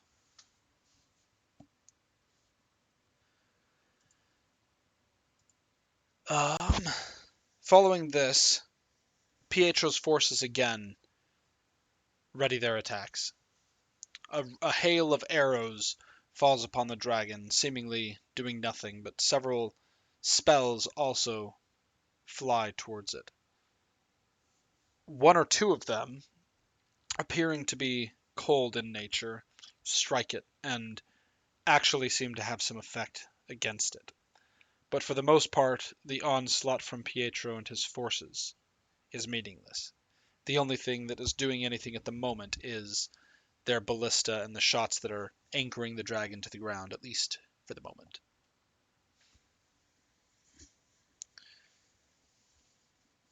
Zelakar takes in a deep breath, and the air around him begins to burn. Jasper, let me actually double check how much. How much health I have so you could keep me alive? No, it doesn't do a lot of fire damage, but you will take 1d6 fire damage every turn, Oh, no. as will Charlemagne. So both of you will take 4 points of fire damage, and you can see that the ropes holding the ballista shots, the ballista bolts in place, are beginning to smolder. Okay, Caliston, you are up. Prince, you're on deck.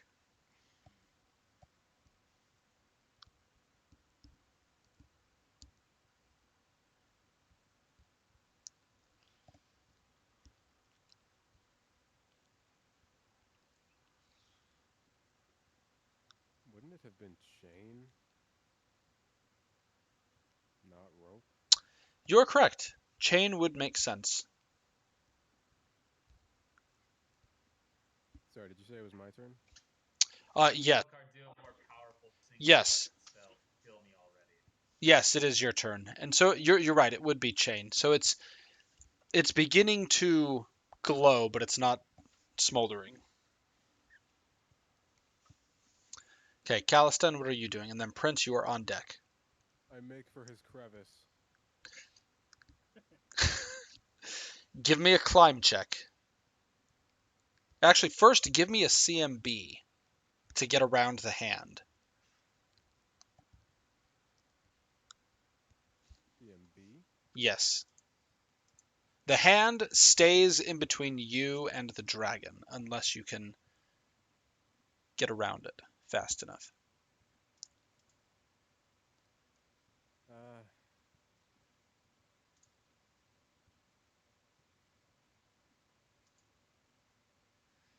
Okay, I'm gonna swift cast Divine Favor.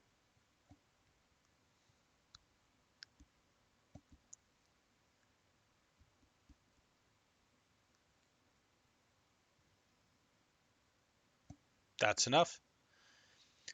You juke around the hand and quickly get to Zelikar himself. You can feel the heat. Inside the beast. You can feel the heat emanating off of him. Go ahead and give me a climb check. Oh God. Oh, no, this is easy. All right. And Heck Prince, yeah. you are up next.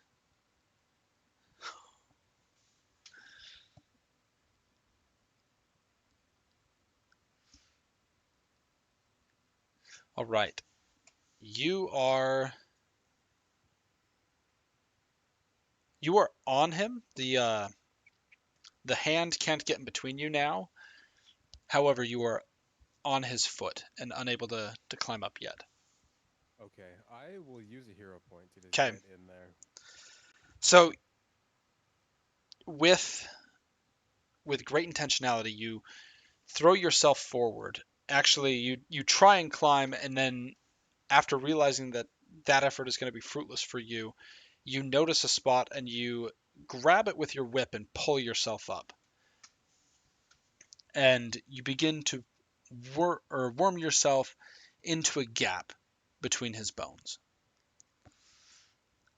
While within here, you can see that the flesh that he had when he was living is still present, and in a similar way to a zombie, is even still, to a point, alive. You will have a significantly easier time in here doing damage. Prince, your turn. Gabriel, you are on deck. So I have a couple questions. First question. That spell that Hestia cast, is he shaken? He is, well, let me double check the thing. Yes. Okay.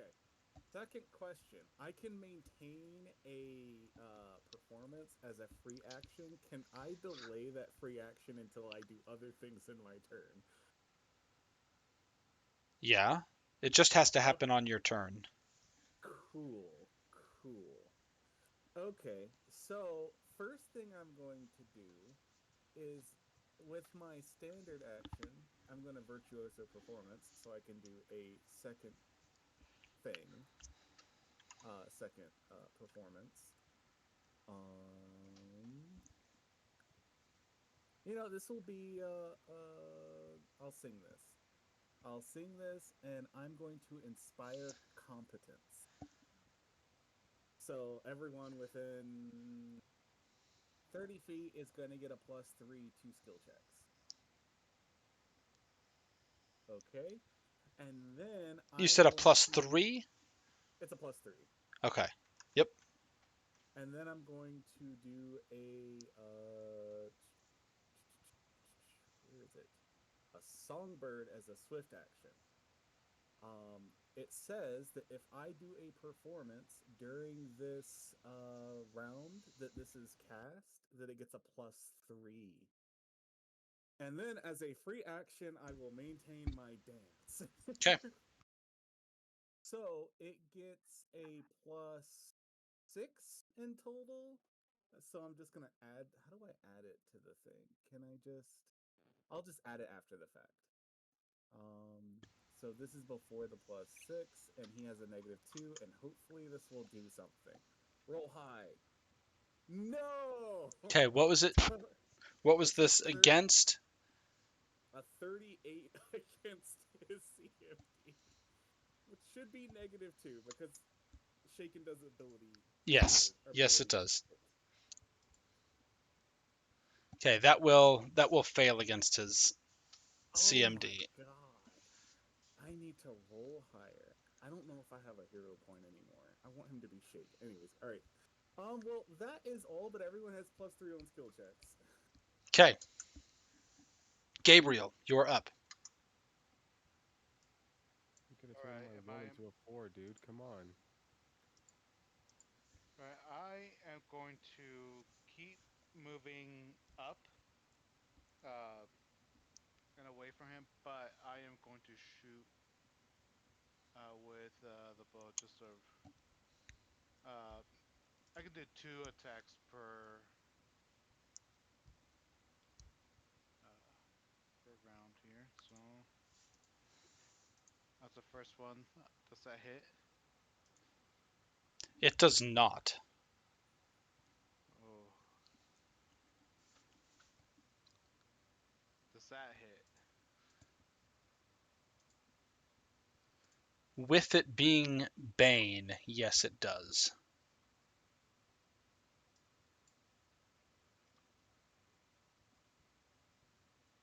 All right, 16 damage.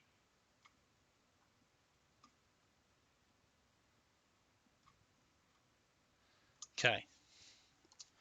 So your shot hits, but you can tell that most of what you are doing does not seem to have much of an effect on him.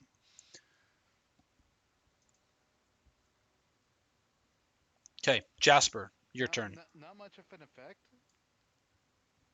Correct. Hmm.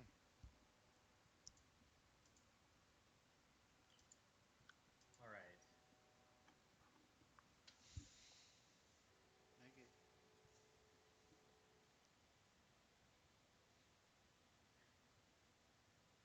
Jasper is going to sound very desperate as he pleads to Zelakar. Stand down. We need to face this threat together. And he will nuke him again with the might of all that damage, except this time he'll use his move action for additional 6 and 6. Okay. Zelakar hisses to you. You are not strong enough.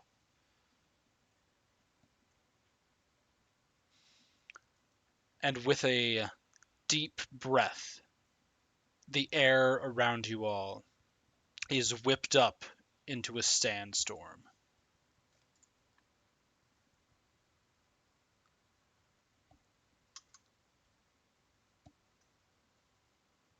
Okay. How did that mechanic? Was it okay? Can I do a knowledge? Is knowledge checks free action? In general, yes. Well, I just want to know. Does this feel like it's causing it through Sonic? Like, what is causing the sandstorm? Is this a spell, or is he like, what is he doing? This it appears to function very similar to oh gosh.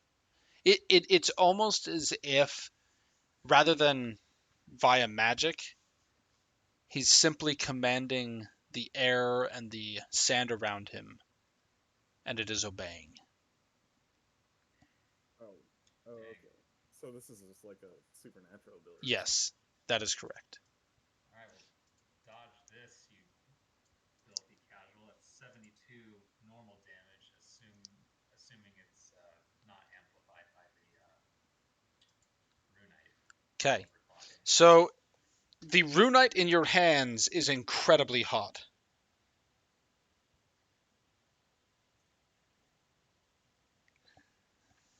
It's at this point you can tell you are actually no, hold on. Give me your spellcraft check. We didn't get or not your spellcraft check, your caster level check. Or is that what your no, that D20 was that a That was my attack. Okay, that was your attack, so you definitely hit. Give me your caster level check to overcome his spell resistance. And then it says my caster level would be 11, I guess, for all this, but Okay. it maybe doesn't. You can feel that you barely, and you almost don't push past it, and you draw that extra little bit from the runite as it is getting so hot that it actually burns your hand, and you're going to take 3 points of fire damage from it. Ooh, yeah, maybe. I'm doing great, guys. Don't worry about me. I'm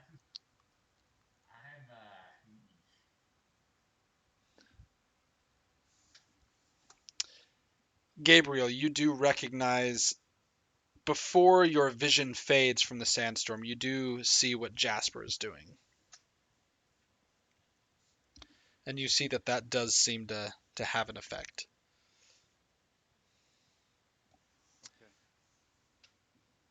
Okay. Okay. As the sandstorm begins to kick up, you notice the attacks coming from Bellevant and his forces.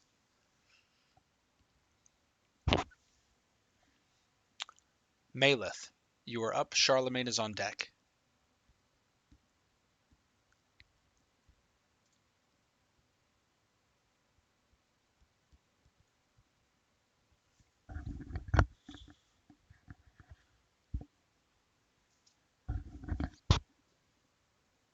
Yeah, I got it. Can you hear me now?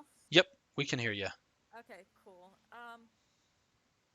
In any of the attacks people did I in particular notice any that were especially effective or notice any sort of thing that actually seemed to hit? Jasper's seems to have the most effect. In fact, as what you'll notice is that as he's pushing this positive energy into Zellakar, it's actually weakening his leg to the point where Calistan has been able to crawl into the body through one of the gaps. And there is a noticeable difference, again, before the sandstorm really begins to whip up into a flurry and block your view. You can see the leg where Jasper is at is having the most noticeable damage to it. In fact, you think in not too much more, it might even be able to destroy the leg. Okay. In that case, I'm going to use one of my Arcanist points to make Magic Missile a crypt spell and hit that leg with Magic Missile. Okay, when you say crypt spell, I am not familiar offhand. Okay, if a creature dies to a hit spell, I forget the exact thing, but I'm not expecting that. Let me just read it off. Yeah, you're good. It's abilities. Yeah. Whoever's damaged An, by the curse an will get undead. sickened. Yeah, an undead creature damaged by a crypt spell gains the sicken condition for a number of rounds, equal to the spell's original spell level. Okay. And it's halved if it succeeds at a saving throw, which is a will save. Okay. Okay. So let me.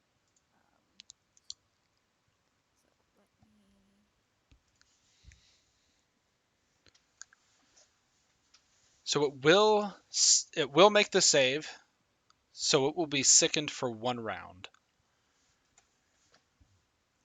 But you can all notice again, as the sandstorm is being whipped up around you, you can see that what Maleth and Jasper has done so far is doing damage and weakening it to the point where it's less capable of acting. You don't know how long this opening will last, though.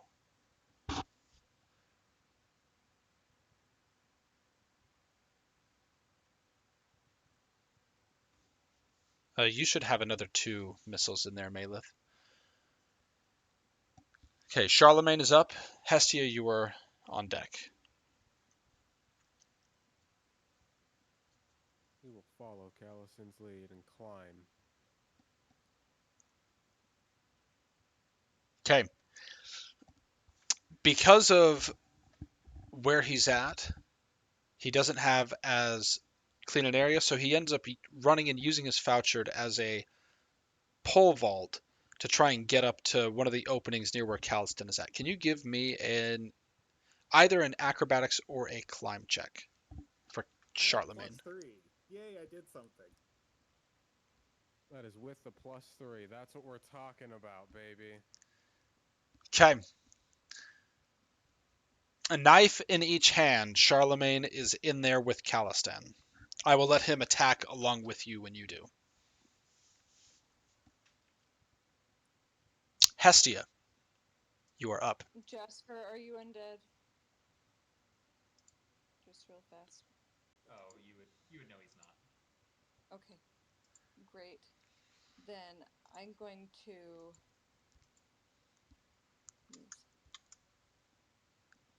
to cure moderate wounds mass.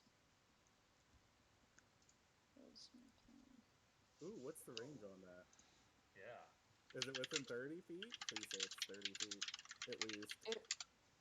Oops, sorry, that's the wrong one. Still the wrong one. Okay. It is definitely going to be more than 30 feet. And if it's too far, I can use my owl to do a touch attack for Jasper. I want to hit the dragon and help Jasper. Alistan is currently inside the dragon. And he is definitely undead. Calistan and Charlemagne make will saves.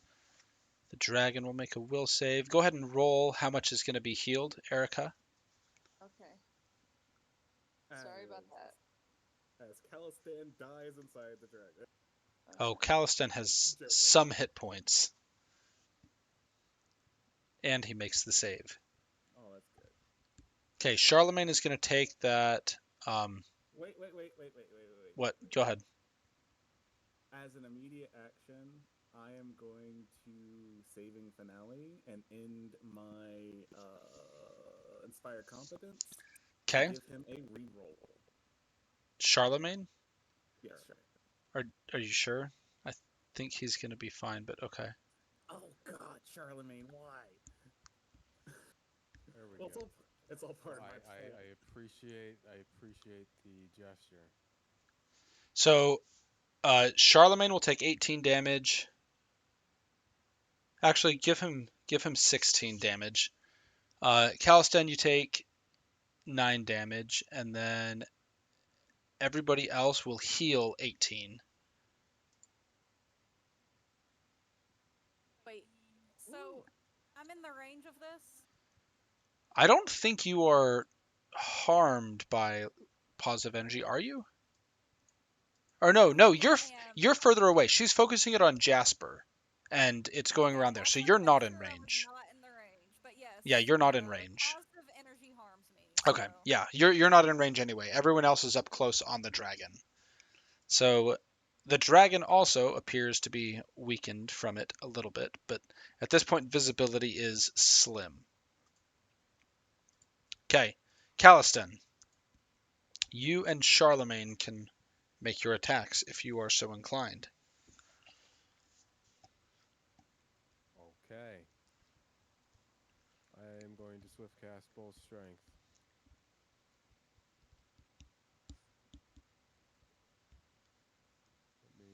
use everything appropriately. Then Prince, do you know what you're doing? Yeah.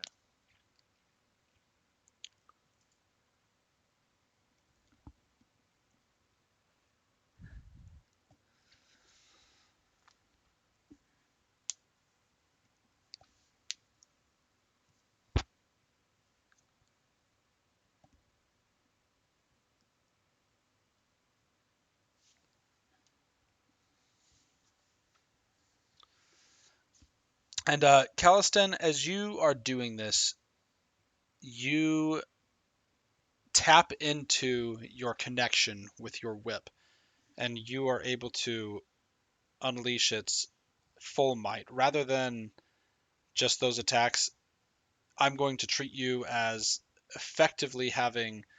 You can do the whirlwind attack and just treat it as if you're surrounded. Effectively, you're attacking every point within that you can. Tell Charlemagne to duck.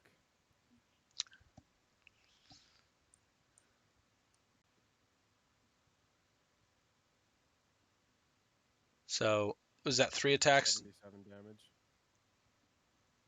Okay. So, as you strike everywhere that you can, you hear a resounding crack.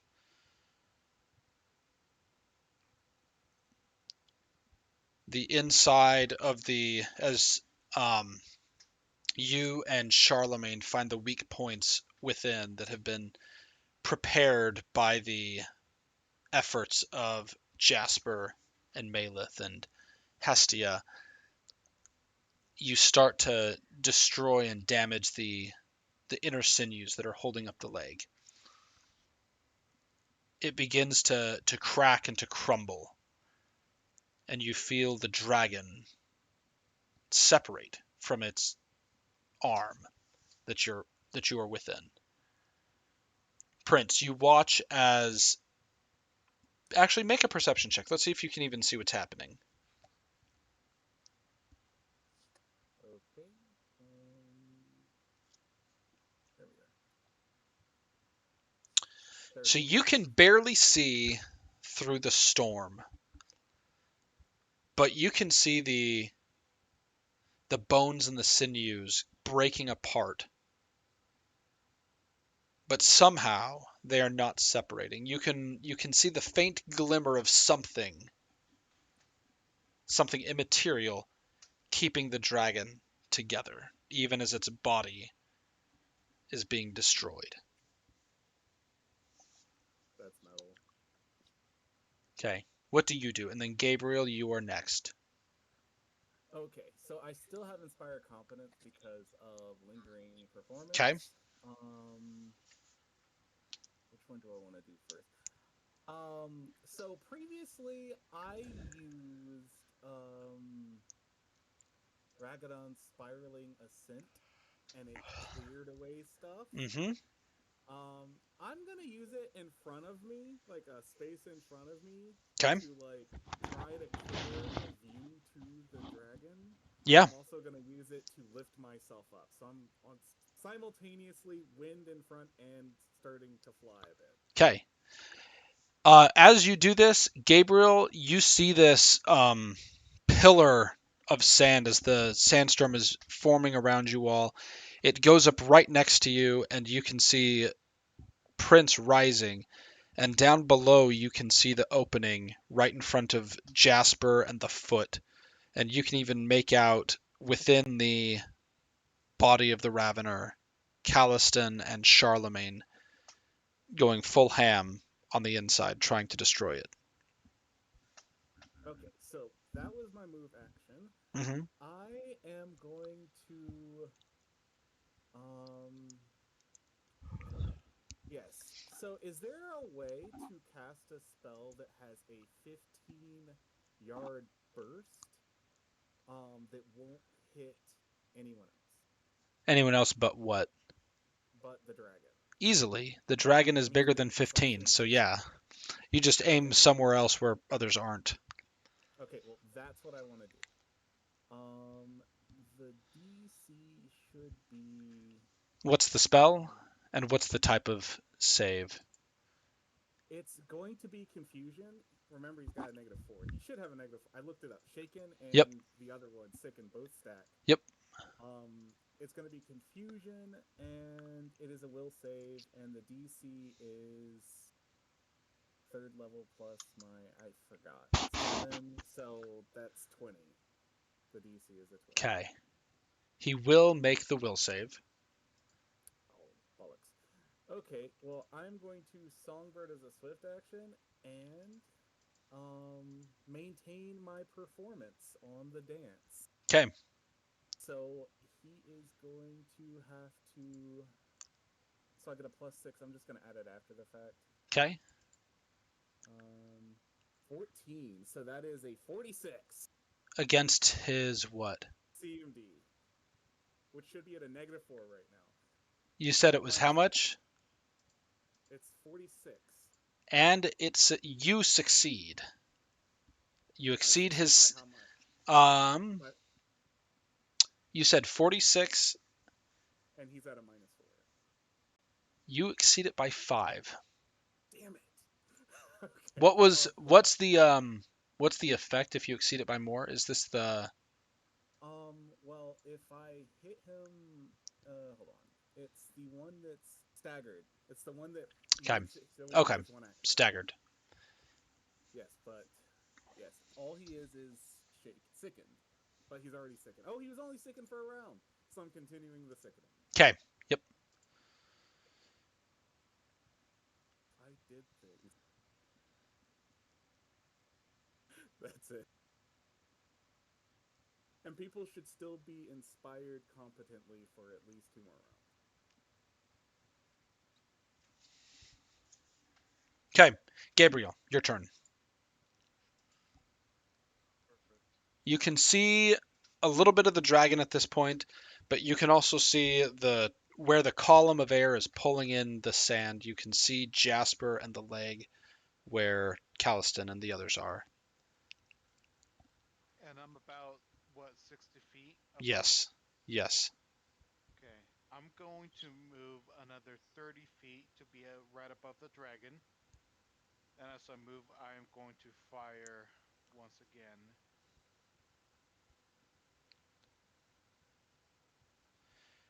Okay, you can tell that right now, if you take a shot, the sandstorm itself will probably take your arrows out.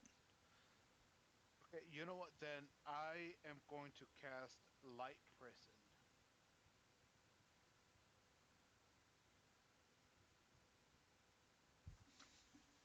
I forgot to use my bardic performances. That's all Yeah, I did. you're good. What is the save? Oh, never mind. The dragon rolled a nat 20 save against the light prison. Hold on.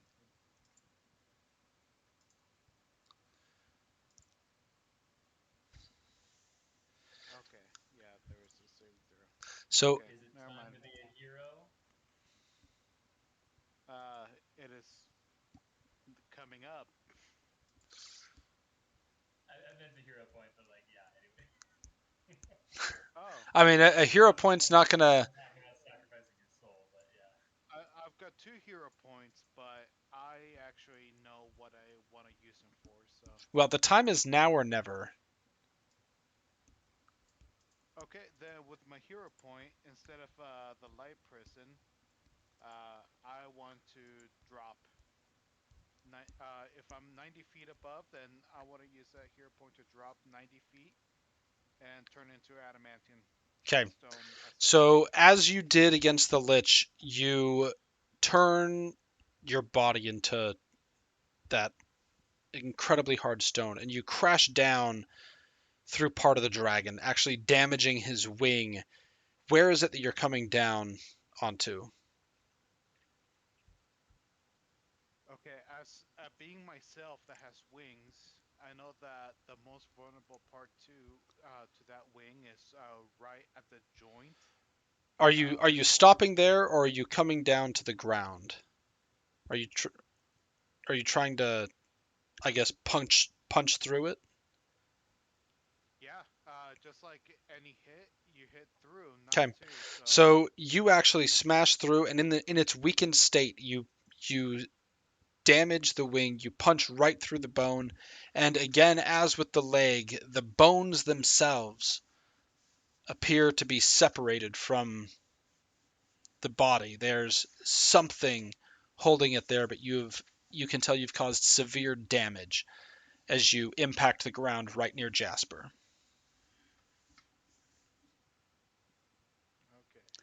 Okay. Okay, Jasper. It is your turn, and you look up and you see the dragon both in shambles and in fury as its breath begins to well up in its throat. Stubborn old fiend.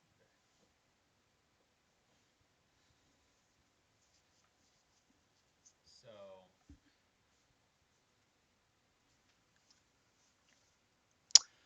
Can you make an intelligence check? oh, I mean, I figured I was just gonna cast dispel magic, but Yeah. I'll make an intelligence Well, check. first off, I mean, what are you trying to dispel? His breath? There's a nat one. I guess it's a freaking breath weapon. I don't think You think it's going to take... Yeah, never mind.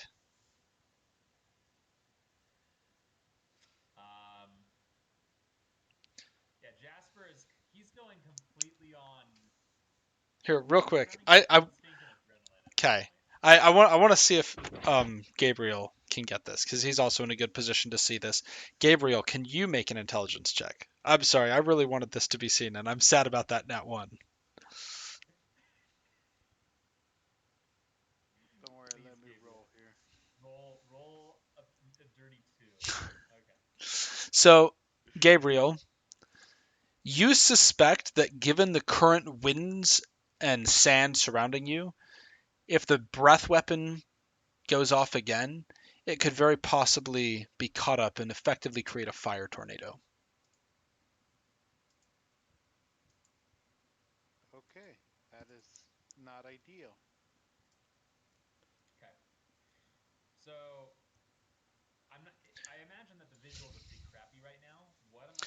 No, Who am I actually, able to- no, because Prince's performance, the Oh. gust of wind, it cleared the area right around you guys. Okay. So I can tell that Calistan and Charlemagne are inside of Zelakar, and you said that Gabriel landed right next to me. Yes, that is correct. And it looks like he's winding up his breath. Yes. I cannot think of a proper solution to this other than GTFO. I am going to touch Gabriel. Wait. Hold on. It's willing though. All right. I'm gonna touch Gabriel, and I'm gonna teleport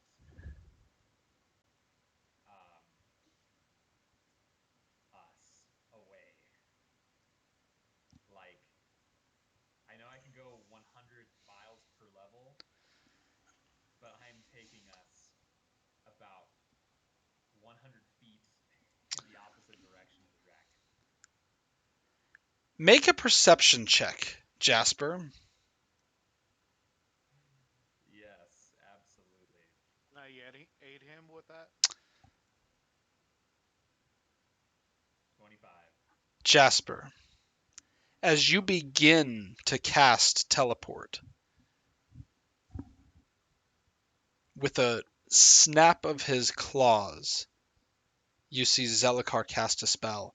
You almost don't catch it, but you feel something impact you as he casts Dimensional Anchor. Yes.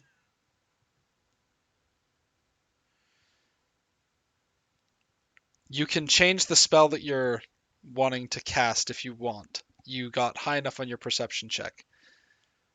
But he casts Dimensional Anchor to keep you there. And you would notice Hestia, as he does so, his the soul ward around him weakens further. You can see enough of the spiritual energy.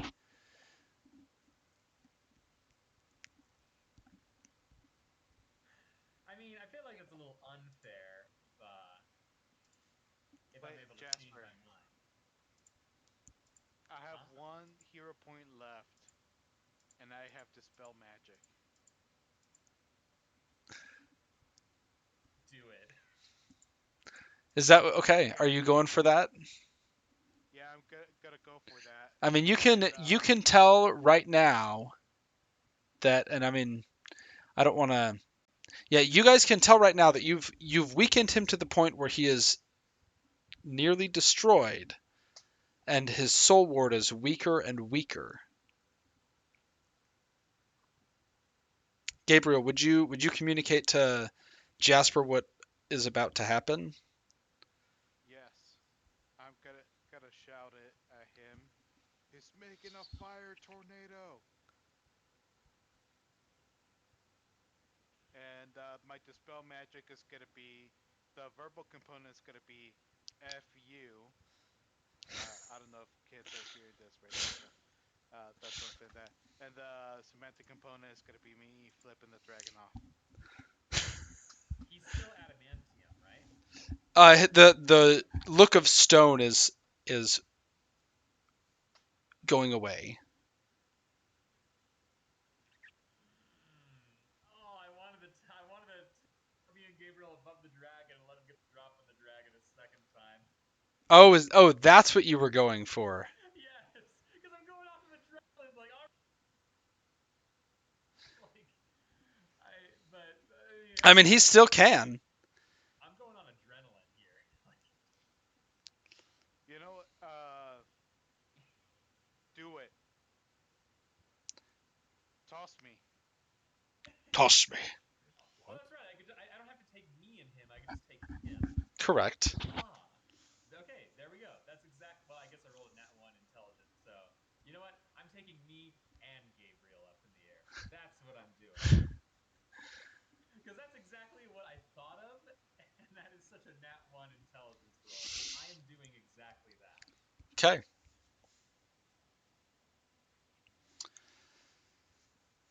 All right. So you both find yourself almost 100 feet above the dragon, or 100 feet above the dragon. You used your hero point, Gabriel, to do the dispel magic, correct? Yeah. Okay. I mean, if I didn't, we wouldn't be able to. Yeah. So, with what remains of your hardened fortitude, are you going to drop? Like, what are we going to drop? Are you going to drop on him?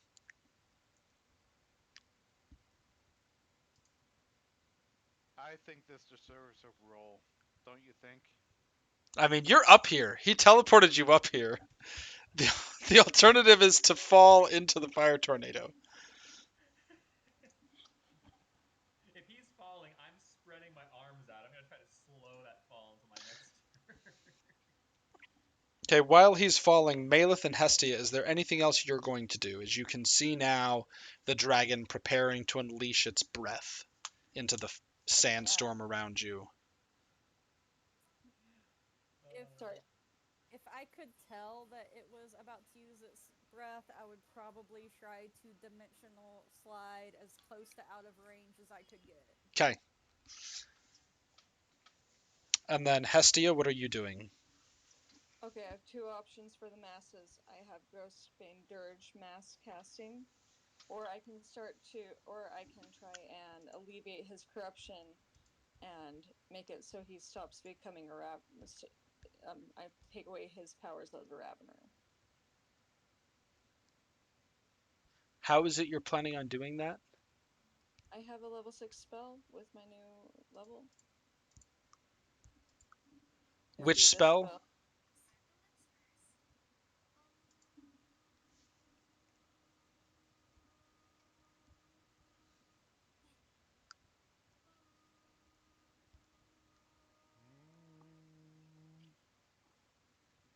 What is that? Oh, I'm sorry.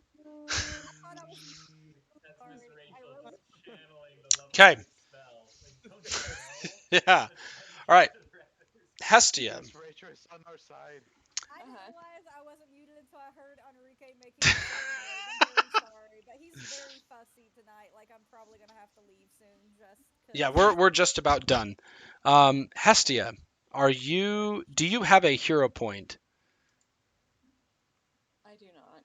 Not that I know of, because I haven't done any of the talking. I think you might have one from when I you don't think she's helped ever used Jasper. one. She hasn't. And you definitely got one when you helped Jasper. Yeah, you absolutely. Okay, yeah, Taggart's not BSing. You 100% got a hero point for the stick RP of turning Jasper back to the not evil. You did your own casting out corruption from him then.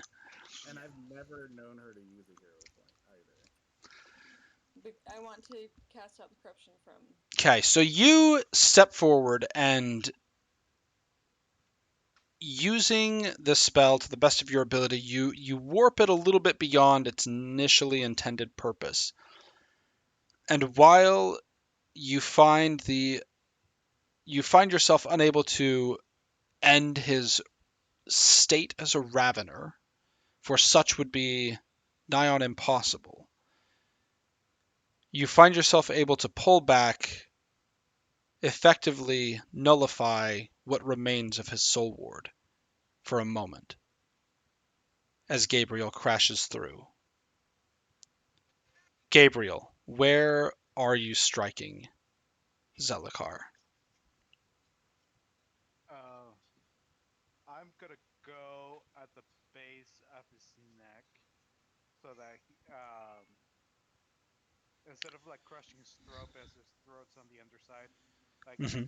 going from the other end to kind of help prevent him from using his breath weapon. Okay. Also, yes, I was free falling playing on the background.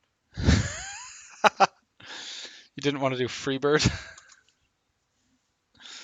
Okay, so as Missed opportunity. you come down with as much strength as you can. And at this point, I forgot to give you the damage from the first time that you hit him, but it certainly left you torn up. And this time you smash through the base of his neck.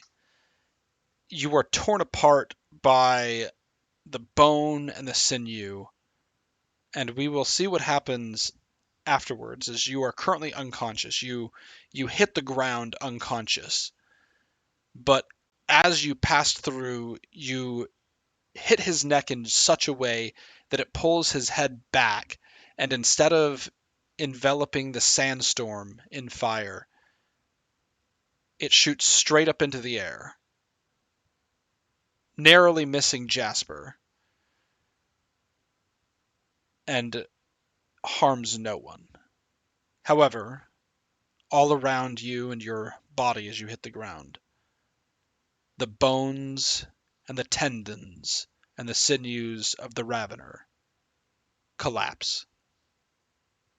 With a thunderous roar, the wind emanates away from you, driving away the sand and the heat, and for a moment all of you find yourselves in a distinct calm and quiet. As the little life that remains within the Ravener's eyes begins to fade, you hear his voice. Take this land. Prepare it as I could not. Purify it, and perhaps you can stand firm in the coming years. And then the light winks out.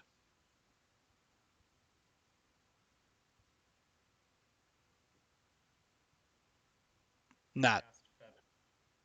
This is not done. good. Nat is where we will end tonight. I'm ending the stream there.